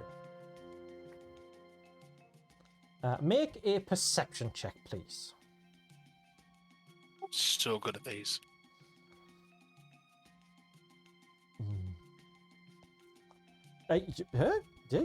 Not bad. Shit. Right. You hear, even from this distance, you can hear them, these scouts between them. Which way did he go? Oh, I'm not sure. Maybe he went that way. No, we didn't go that way. That's where the fire is, you fool. And you can hear them sort of bickering and arguing as they are running in kind of your general direction, but not straight towards you like they had. It would appear that they have lost sight of you and are unsure which way that you have gone. Okay. Grub. Beyond all reason, you are still alive. With your 1 hit point. Just again, in melee range, I'll take this crossbow shot at the warrior. He's not in melee range anymore. He Is was he not? pulled He's away moved. by Nilwug. Pulled even better. At advantage. Oh, And but you it missed. didn't help. It didn't help, unfortunately. Bonus, so Soupy can do something. He'll charge after the warrior, and he is going to attack him. Okay. It suddenly occurs to you as Soupy is charging forwards that the reason you haven't repaired that spatula that you saw whisking off away into the distance was that you actually had 2, and you found the other one. Oh dear. Hopefully they're gone now. He is the... just Oh as my bad. word. And it was with advantage too. That was terrible. Terrible. That's me. It clunks up beside him, and you kind of sandwich him in between Soupy and Nilwug, or Cody, whichever way around. And they sort of cancel each other's momentum and things out. So you do hit him, you just don't do any damage to him. Sure. Alright. Scout 2 is going to try, and he has got keen hearing and sight, so he gets advantage on his perception checks. So he has got survival. So he is going to try and track where you have gone. And definitely does not do it on that roll. Granting your extra time. Bugwug. Okay. This guy that you've been fighting, who is quite injured at this point, is trying to run away, and it looks like he's trying to disguise it as being pulled by Nilwug, the crafty elf. Your cowardice is befitting of your lesser species. I will end you. And I'm gonna run up and stab him in the dick. Sounds painful. Hell yeah. Yes, you do. There we go. And let's have some damage going. Okay. Right, it's not loads of damage, but No. it's in the penis. It is. You know. Also, I rounds and stuff. I can't remember which elf did what. They're all the same to me.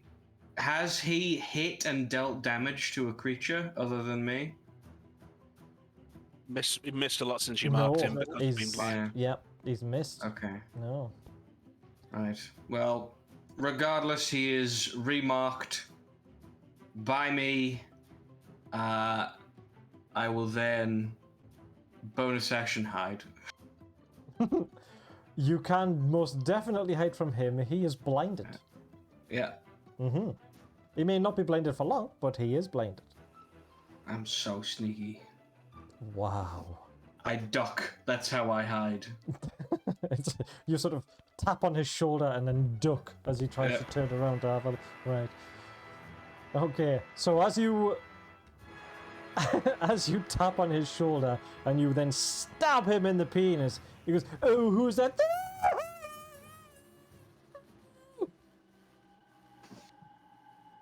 Yeah. I giggle, giving away my position, clearly. It is now his turn. He starts his turn in my spores. Yes, he does. I'll use my reaction to make him choke. Damn it. Oh, he has succeeded. Curse him and his elven ways. He is definitely not liking the way that this is going. And he is going to try and...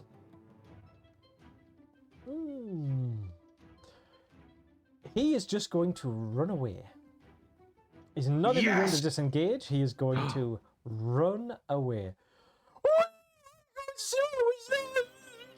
He's grasping his groin, blood spurting out.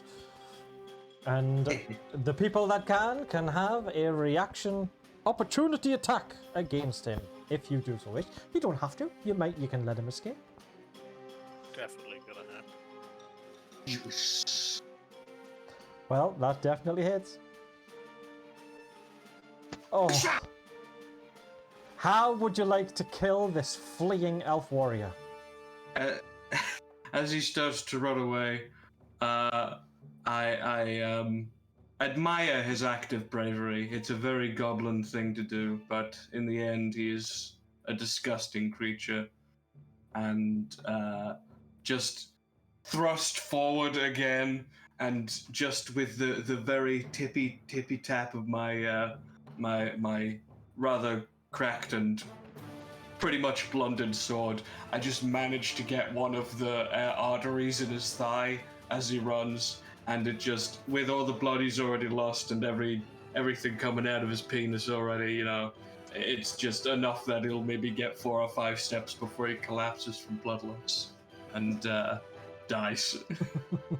So he stumbles away, screeching in that very now castrato voice of his, and everything goes silent, and he sort of stops, and the blood flow stops, and he is grasping his groin, and he is balancing perfectly enough that he does not fall. His knees are locked, his joints are stiff, and he just stands there, dead, a statue of the testament of the effective fighting style of Bulwark Pigwiggle. Fitting monument. Okay, that's him gone. Right. Scout 1, that knows nothing about this, is also going to try and track to see where Bugwug has gone. Now he rolls a bit better. And he goes, "There, this way, I'm sure he's over here." And he heads off in that direction, but he's only taken 30 feet. So you have quite a head start. Scout 5, seeing what has happened. "Oh, no, Lord, no. Oh, you won't get away with this, you goblin." And he is going to take 2 longbow attacks at you, Bugwug, killing his buddy. And he misses the first one. And the second one comes in. Oh my good lord. My dice hate me. They really do. Misses also. I dance mockingly. That's why he missed. He goes, oh, you'll get yours. And then he turns and runs 30 feet. So he is now 70 feet away from you.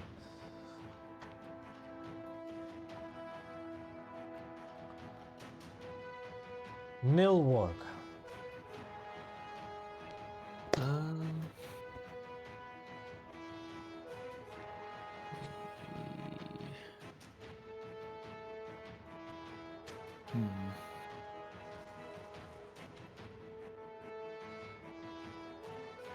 Don't know if I have much to catch that guy.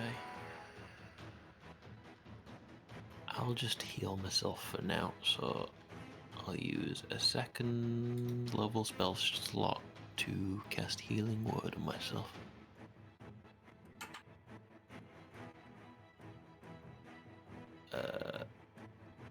So I just cast it again, yeah, for a second spell. Get 10 health points back. Nope, you get 7. Oh yeah, +3. Yep, Yes. you're right. That's fine though. That's a lot better than where I was. Oh yes, your 1 hit point is now a great deal more. Oh, I went the wrong way. Except when you make yourself unconscious. I went the wrong way. I'm sorry. Someone. 16. Is that right? No. Yes. 17. Yes. 17. Yes. There we go. And then for my action. Is anyone else down around me? King Fogwug, is he unconscious or is he dead? Dead. Oh, he is dead. Yeah. There is I'm a unconscious. yes. Oh, Tago, right, I'll go up to Tago and shove a truffle treat in his mouth. Tago, the door opens and you can see a truffle treat right there in front of you. And I before run you towards the filtrate.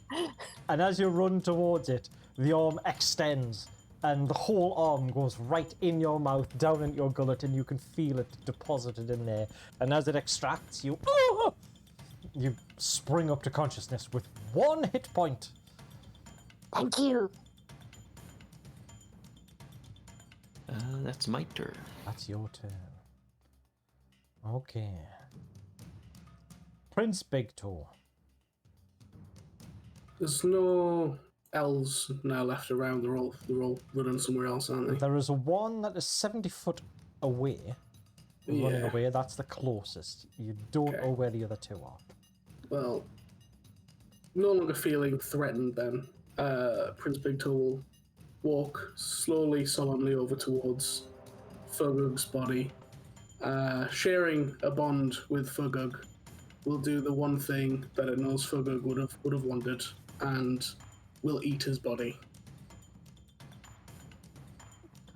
It's so beautiful. Because giant frogs do feed on small and smaller creatures. Question is, does he start with the feet?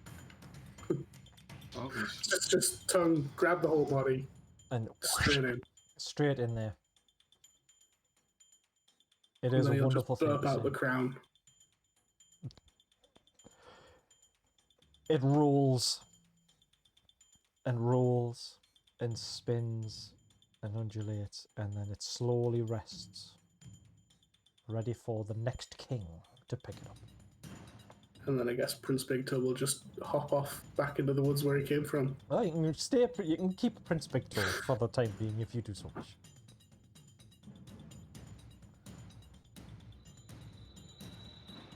Right. He's not doing anything else, really. Okay. He's just a wild beast. Tago, you are now conscious. You have no idea where Blasboy is. Grub is in his almost completely repaired pot. Bugwug, you've just seen finishing off his mocking dance that you've seen him do on many of occasions. And Fugug is on the ground, or was on the ground. You catch the end of his foot going inside a really big ass frog.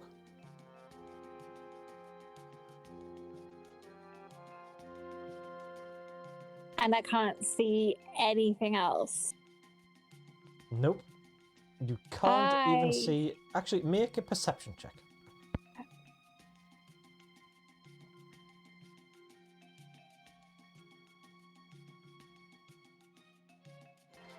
You can hear the sound of what is obviously an elf running away. I try to be stealthy and go after it. Right. Make a stealth check.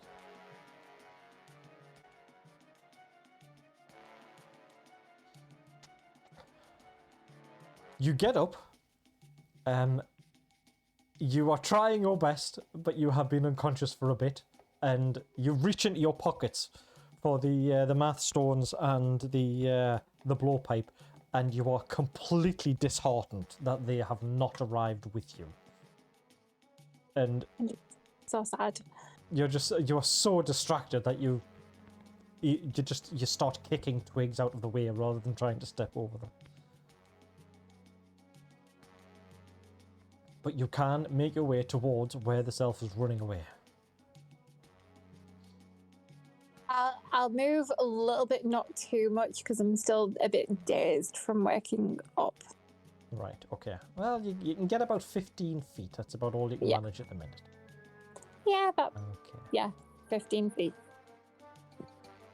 Blasbo. Gotta go fast. You think, with your circuitous route, you can end back where your companions are. Oh, they've all been taken over by elves. Why else would faithful Bugwug strike me so grievously? No, I'm going to continue my circuitous route to try and lure the elves to Bugwug. Okay. Make an intelligence check, please. Normally not very good at those. Wow, you should say that more often. Every time you've said that, you've rolled astoundingly Oh, well. my dice associate. Like, no, I've said that a lot, and I have rolled really poorly historically. You know with absolute certainty now that they have caught your tracks and they will be able to follow you. The only way to lead them to Bugwug and such would be for you to go to Bugwug and such yourself.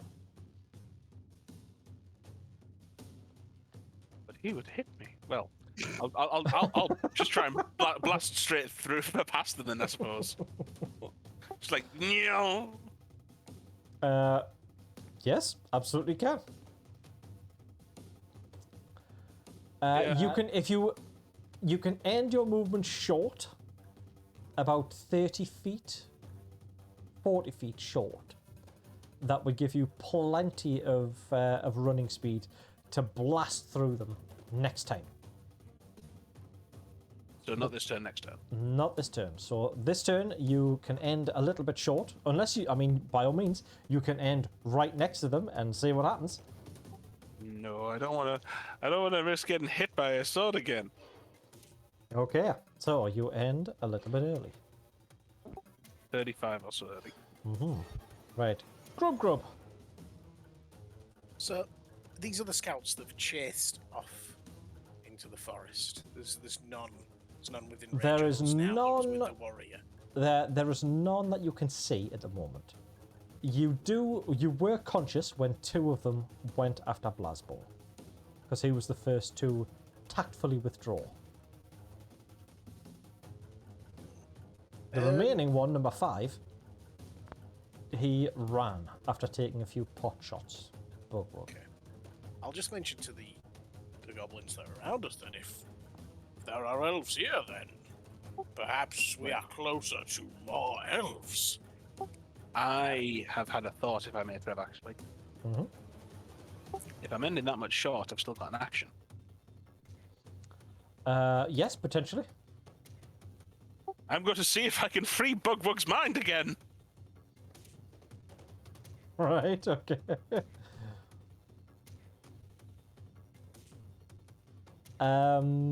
Right, you're not... Oh. Right, you're not stealthing up. You all hear him coming, his feet pounding, and you all sort of turn in that direction. Freed! And you have failed the saving throw. Oh. He must immediately use his reaction to move as far as his speed allows away from me. I've But already used my reaction. wonderful.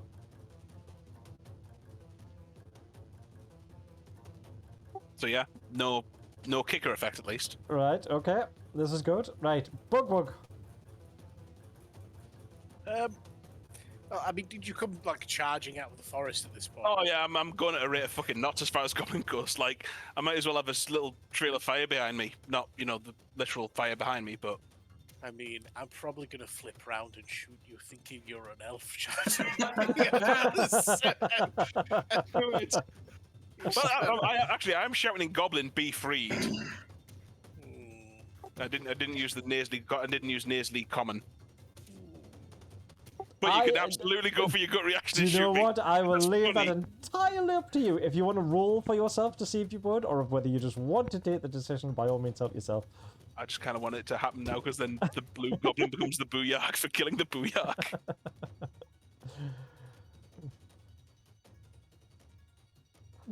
It's a good thing it missed, eh? Right, you accidentally put a T strainer in there. And it goes flinging across, and it does actually hit you, Heaves Booyag. off into But the it's a woods. T strainer, just... bing. Oh, Boyank, my apologies. You must free Bug. His mind has been controlled by the elven kind. I looked to Bugwug. I mean, he looks the same to me. And he has just found this elf. Is that so? I mean, it's dead. It's very dead. Tis a ruse! I slew his penis. To seven from his body, look. There it is. Whatever magic script his mind must have vanished. Precisely. Is it too I- late? I am, like I said, I end 35 away. We've had that shenanigans, but I will also say, there are also two following me. Make ready, brethren. Oh. They follow his command. He has been bewitched, not I. Right, let's have some Persuasion deception, roll-off. persuasion, and or whatever you wish to do it. So, yes. Persuasion or Determine who I shoot deception, next Bugwug. round. Well, they're They'll both be plus terrible. 0. Yes. Oh, wow.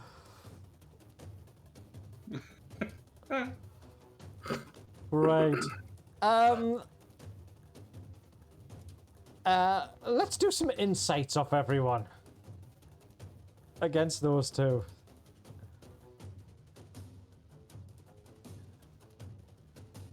Oh, wow. Oh, my word. That's slightly better. Okay.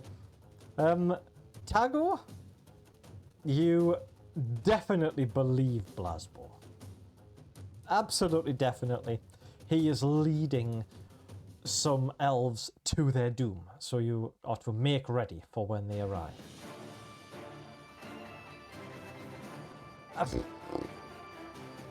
I will leave it entirely. Ready. I will leave it entirely up to the other two what they believe, because their rolls were so low. Let's be ready. Bugwug. Sorry. What's he called again? The Welcome, Booyag. The welcome to my Booyag world. wouldn't lie to us. Sorry. The Booyag wouldn't lie to us. I mean, the only good elf is a dead elf. So. Yes. Okay. Scout 2 is following his companion. Bugwug, it is your turn. Okay. So I believe with the spell that I was hit with, am I under a constant fear effect, or is it just the reaction? No, it's just dissonant with mate. Ah, okay. So it was just 3d6 psychic. You must flee if you could. You couldn't, therefore nothing happened. I'm going to walk closer to Grub, just sort of shuffling a little, bit by bit beside him, and say, Grub, my brother in arms. Do you not remember how it was I who welcomed you when your skin was blue? Do you not remember the promises I made should I be the one in charge? Wouldn't it be so much better if Blasbo was one of the elves?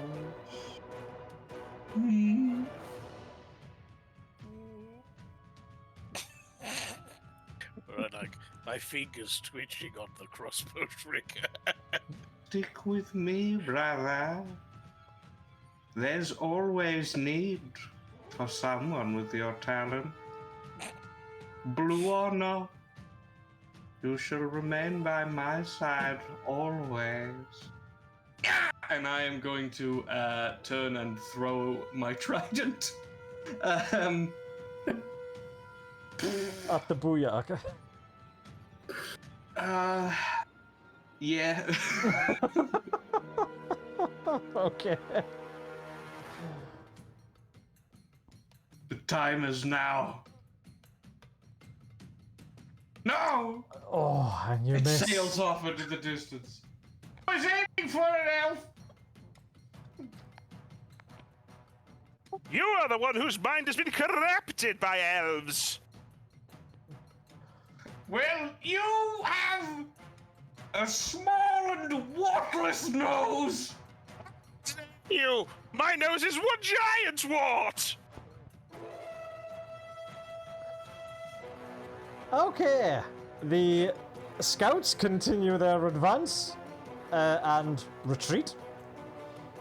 Nilborg, it's back to you. A lot of things have been said now. What would Cody do, I wonder? What would Cody do? Mm-hmm.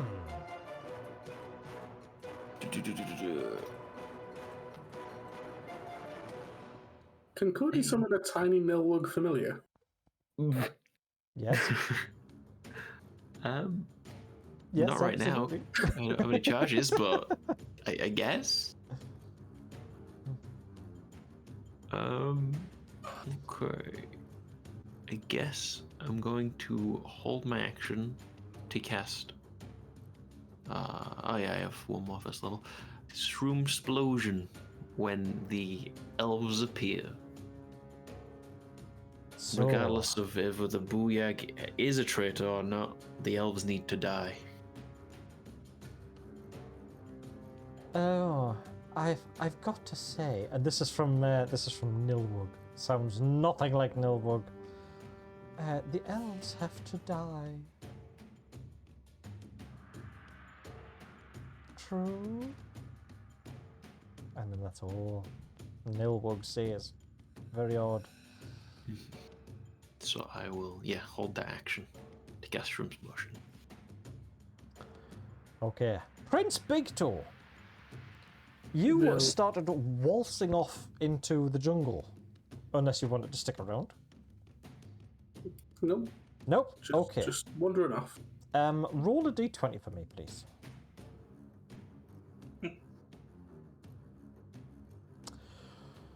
You are wandering off in the direction that the elves are advancing.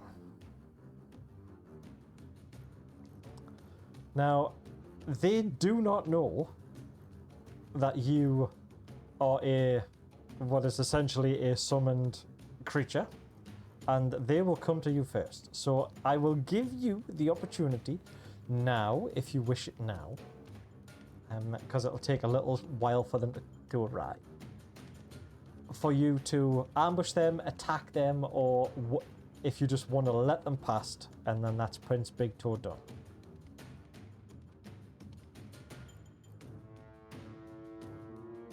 Prince Big Toe has an intelligence of 2. Yep. Clearly the brains of the operation. He's going to continue on his merry way until he either finds food or something is attacking him. Right. Well, you have just eaten. And it was kind of nice. It's not sitting too well in the stomach at the minute, but it is kind of nice. You're sure it'll die down. You just need to find a rather large body of water before you dry out. Really. So you can be on your way. And then that's Prince Big Toe done and gone. Okay. Back round to Taggle. Booyag, do we prepare for elves? Kill that elf there! Okay. To Bugwug. Yeah, I'm gonna hit Bugwug. Okay, you dart across, and Bugwug is now right in front of you.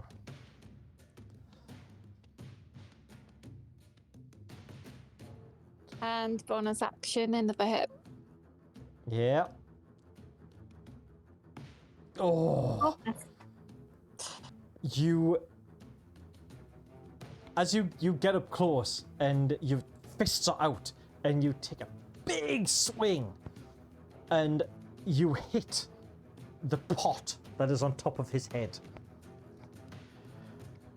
Clang! And you go for a gut punch because the skull that he has on his stomach is actually quite big, and one of the eye sockets you think you can punch through. And as you clonk him on the head, he moves just a tiny little bit, and your fist cracks against that skull, doing no real damage to him. But your intent is clear.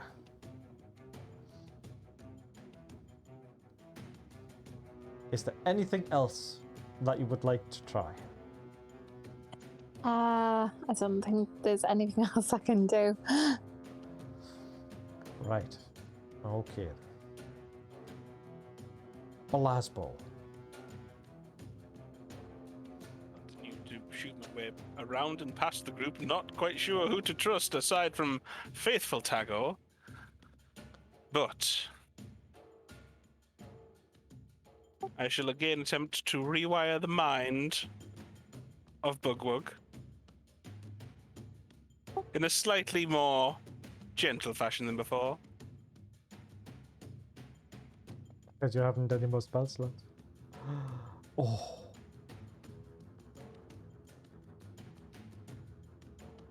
I can't believe it! Alright, you have done your damage. Yeah. You get a shocking pain in your head, Bugwug. But you are... The amount of red numbers that I can see now is amazing. And like I say, I continue moving past and round. Alright, where are you going? Are you staying in this vicinity, or are you just streaking straight past? That's the vicinity. You're going streaking straight past. Your full move? Yes. The 60 feet, yes. Right, okay. Well, you've still got Expeditious up. Yes, well, that's why that was a bonus in the Oh, action. yes. Thank you, God. So you've got your movement and your bonus. Right, and you're off. So I was like, sort of meander my way past, serpentining through the trees, while steering a cautious distance away from the elf-controlled Bugwug.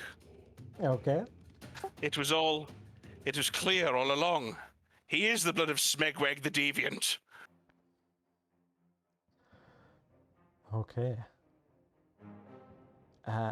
Grub. It's you.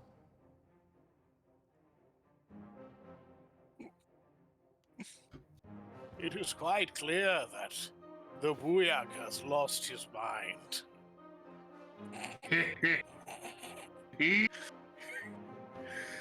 And I'm gonna shoot him with a spatula. I was Right. keeping to the trees, so I don't know what cover that grants. He is 60 feet away, and he is in amongst the trees. It's going to be 3/4 cover, like what it has been. So that's going to be -5. -5. Okay, sorry, let me drop my D. This is where you get the nat 20 of the night.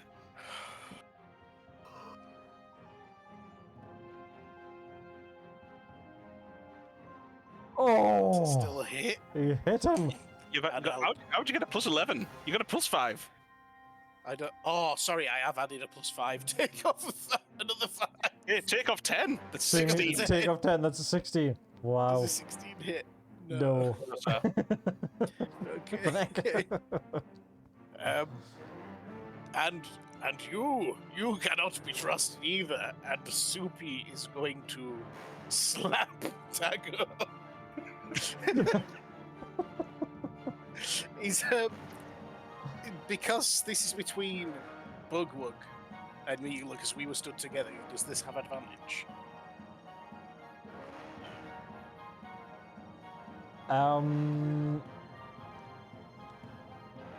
Did specifically say I shuffled up right next to him to whisper in his ear. Yes, you did, didn't you? That means you couldn't be intervening then. Yeah, go on.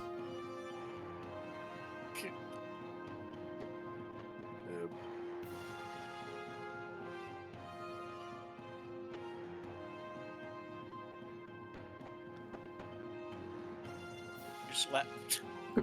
Oh. Oh. To the ground. It's just like. So, the comical sort of like Like what a are they? Rock'em Sock'em robots. Yeah.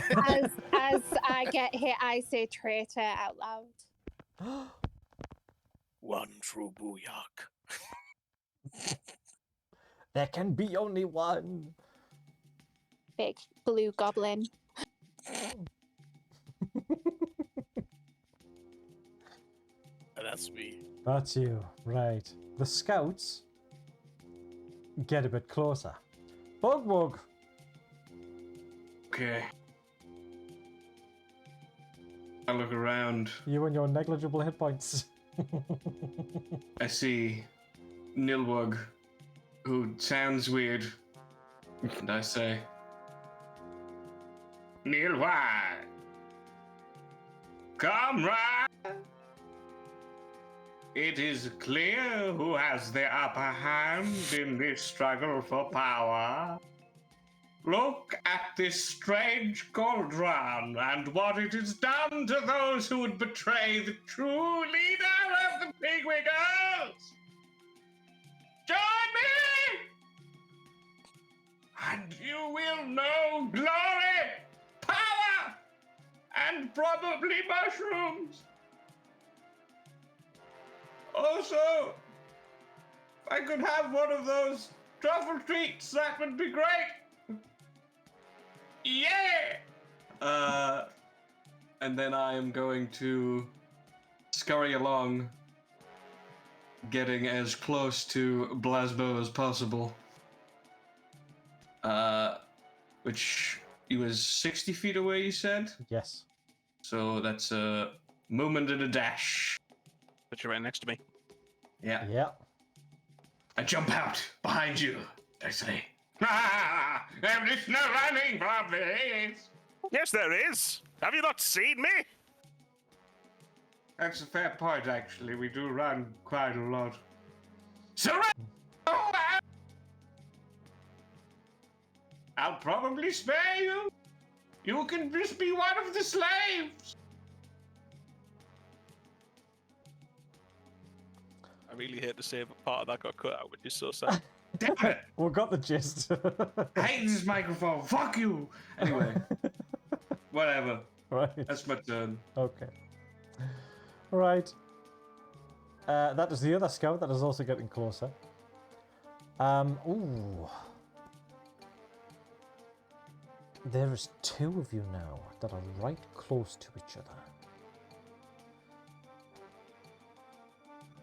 One of you killed his buddy because scout number 5 ran off hoping to lure someone into chasing, but none of you did.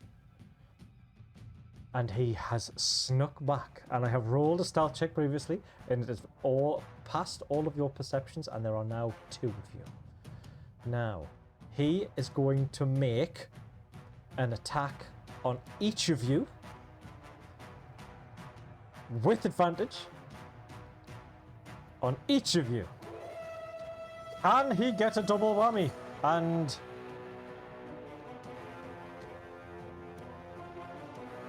get revenge for his fallen companion. Here we go. We will do Bugwood first because you were the cause of his friend's downfall. It's a natural 20! Yeah. Right. We resume our circling Star Trek style combat. Right. You have no nose at all, Bugbug. You inherited it only. My titties are floppier than yours. But mine are larger. Mine are more bountiful, filled with milk. My veins are more prominent. And with You the have beautiful eyes. Wait, shit, that's wrong. What? Oh! yep. The arrow swoosh straight through your face and takes one of your eyes and goes partway through your nose at a downward sort of angle, and you fall unconscious. Right, ready for. Then I just turn and look at where it came from and oh shit. Yep, and the next one heads your direction with advantage. Last ball. Come on, another 20. Come on. 2 19s! My word, that's just as good.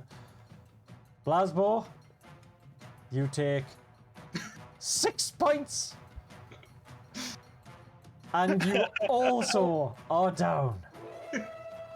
Wow. This ended the way I hoped it would. Right. My last words are literally, you have beautiful eyes, oh shit. Right. Nilbog. It would be you. Mm-hmm. Cody looks around, sees them two down, looks across at Grub,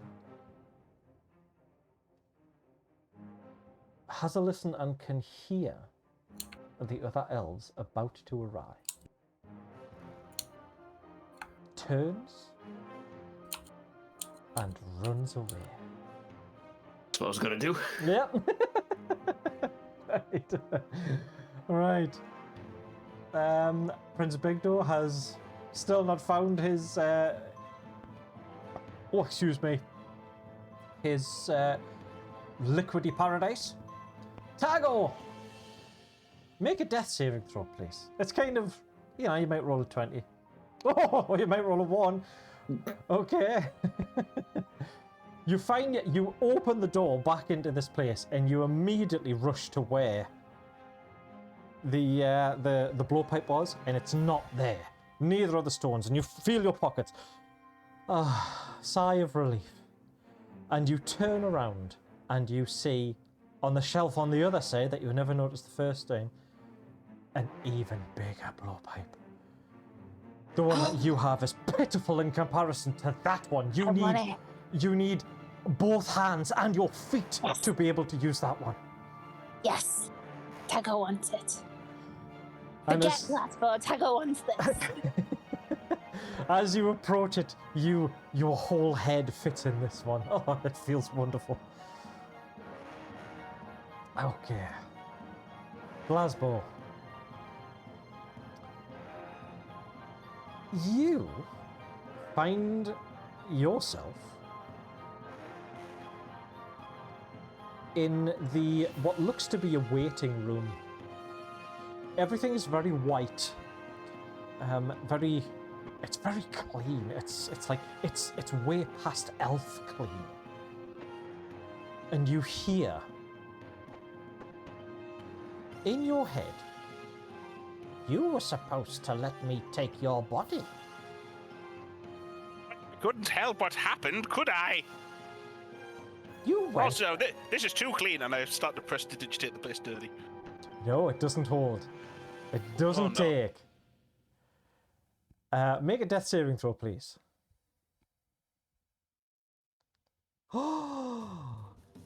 My word, a natural 20. You recover. And You try the prestidigitate, you keep going, you keep going, you keep going, and eventually a spot stays. And the voice goes, "No, you shouldn't be able to do that." And you immediately wake up. Right. Well, I've lost concentration on Expeditious Retreat, Yes, you do. but I do get to stand up. Yes, And you I've do. got one slot. I've got one slot left, so I'm going to recast Expeditious Retreat, but not before I try and bop. You're gonna Bug hit on the- Bug. Right. Yeah. Okay. This is for making me love you.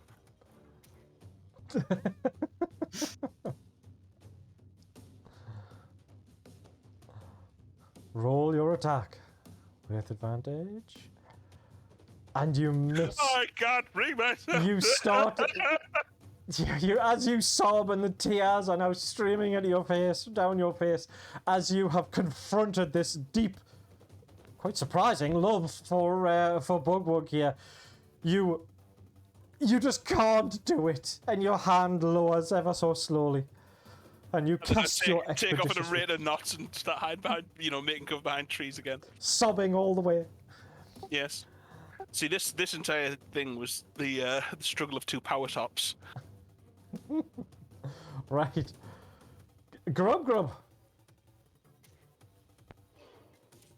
It is clear to me now, all along, that this is not a curse.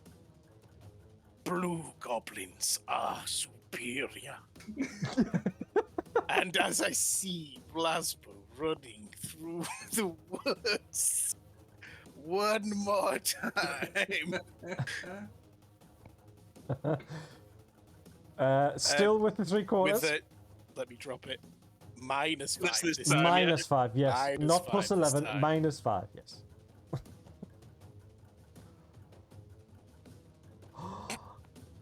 You hit!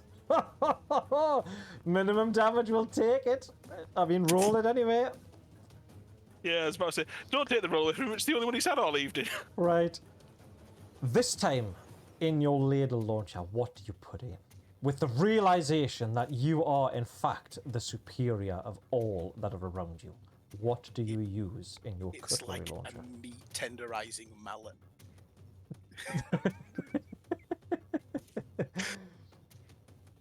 You place it and you aim and you lead your target ever so slightly and you pull the trigger.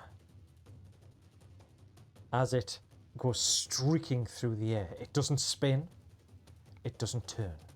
However, your aim was just, it was true, and at the exact moment you wanted, it clips a branch and the whole tenderizing mallet makes one half rotation and skewers the old booyarg through the neck, all the way up through the head, and nails him to a tree.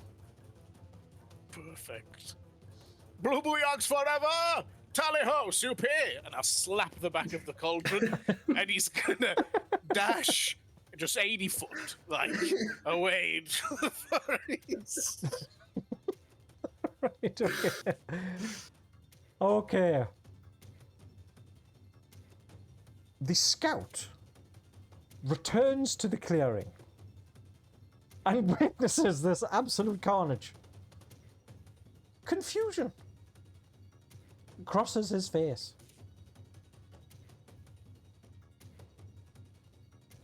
He looks around at all of the bodies. The one nailed at the tree. Doesn't know what to make of what has gone on here. This scout and the one that is right behind him were not privy to any of the infighting at all. And he's just going to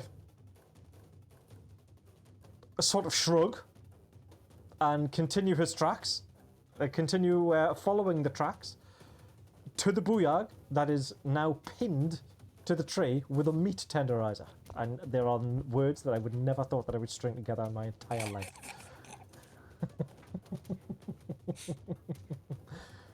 Okay.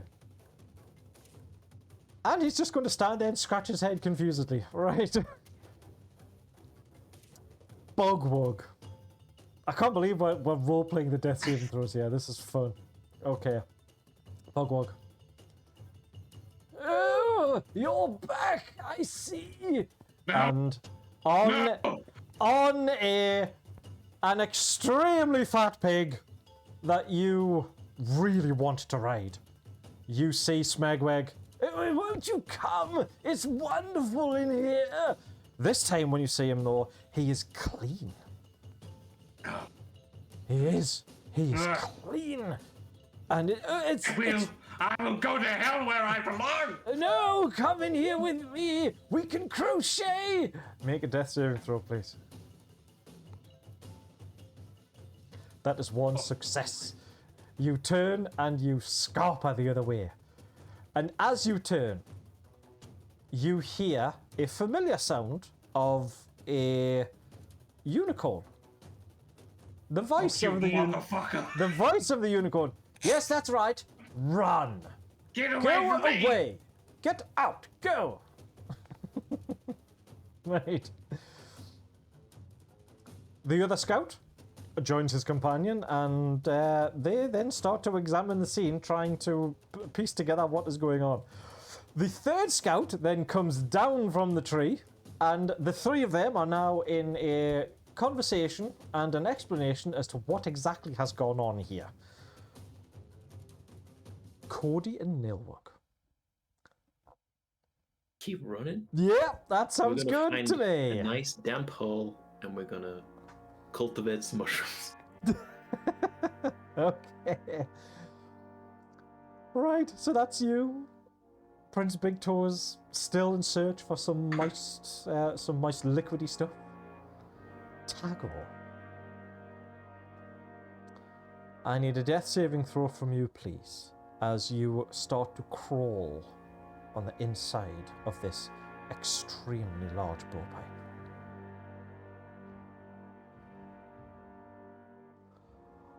And as you fail, and you can feel your tether to your body disappear and be severed, you realize that you don't care about anything else because you have the best blowpipe in the world that your tongue could never ever get stuck in. And you curl up and you fall asleep into oblivion.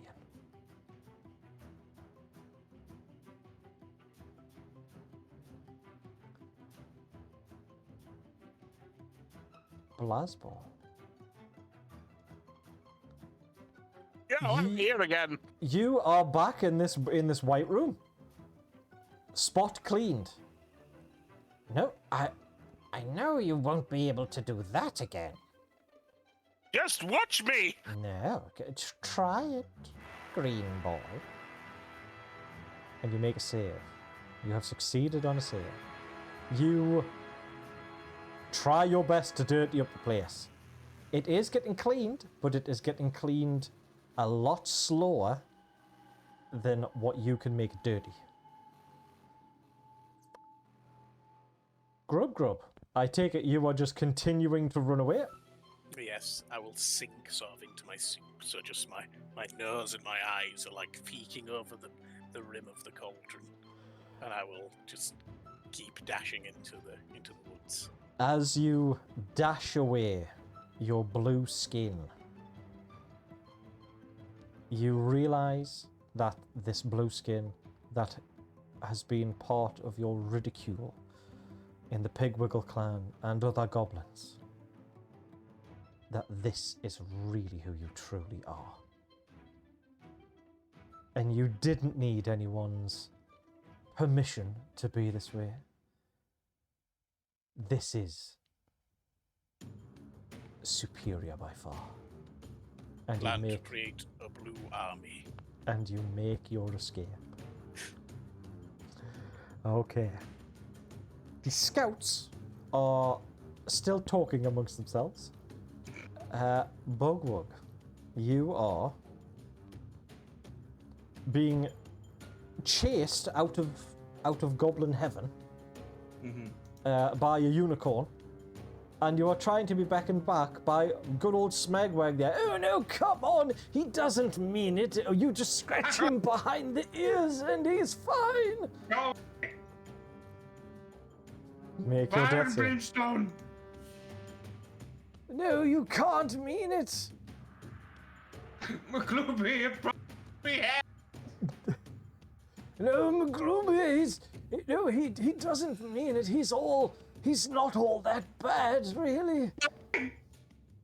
Right. And another success. Okay.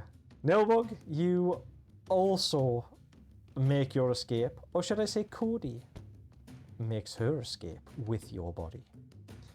Over the next several years, Nilbug's body degrades and is taken over completely by the fungus that is Cody. And given time, Cody by herself manages to infest the rest of this forest and many others like it on this entire continent, threatening the very fabric of all existence. Run!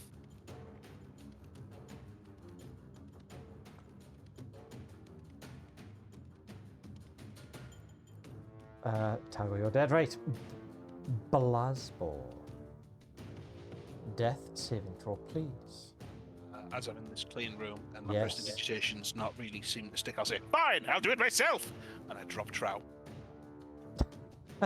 Okay. Make a death saving throw. Or fail a death saving throw, your choice. You have made another. And I just keep just shit defiantly. It seems to be working. It definitely seems to be working. There is a string of obscenities that continue on for maybe a week in this place without a breath. And you hear all of it. But you have your work cut out for you and you definitely seem to be winning. Grub. You definitely have made your escape. And given time, you create an army of blue goblins. Any born green are slain.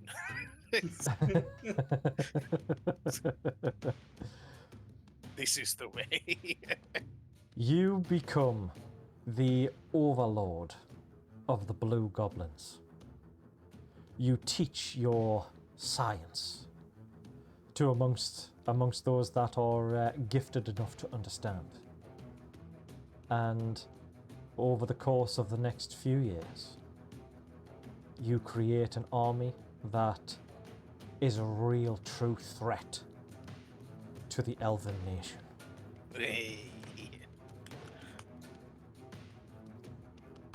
Okay. Bugwug. Make your saving throw, please, and I will tell you what happens. As you are running away. No, come back! And you hear the clippity-cloppity of, I don't know, pig feet? I don't think they go clippity-cloppity with the soft padding. I don't know. I haven't heard feet run or clippity-cloppity or whatever. Trot. We'll say trot.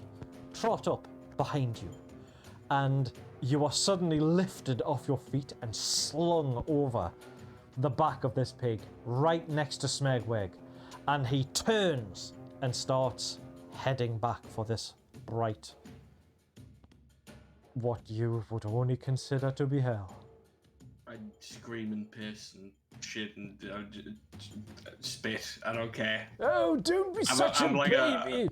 I'm throwing a 2-year-old tantrum on the back of this pig. Just going, really hitting the sides of it. Right, the scouts still having this in-depth conversation as to what has happened. We know what Nilwug's doing, so literally it is back round to Blasbor. Blasbor, you are winning this dirty war. And then I pinch it off. And it was one long one that I was squat walking, leaving the stream, and then it gets pinched off. You lose your momentum. You are out. There's nothing left.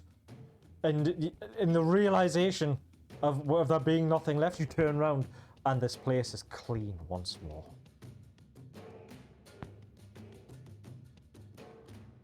And then you hear the sound of what we in this world would be known as a dentist's drill.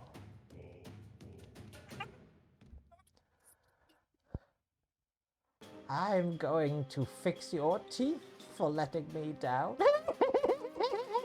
Joke's on you, they're not mine anymore! Right. Grub. We are sorted. Bug. You are on the back of this pig. And you succeed! You succeed. You quickly roll off. And this unicorn is coming up, heading straight towards you. And as you roll off, this unicorn skewers you with its horn and throws you back across the threshold outside of its domain, and it goes, "And don't come back!" And unconsciousness. You are alive. In a very bad position, but you are alive. Back, all the way back round to Grub. Sorry, not Grub, Blasbor. Blasbor, you are met with, you know the fate of what awaits you should you not cling on to life. For a goblin, it's a pretty bad fate. There could be braces, there could be fillings, there could be whitening. Toothpaste. Oh my god, there could be whitening. Oh no. Roll.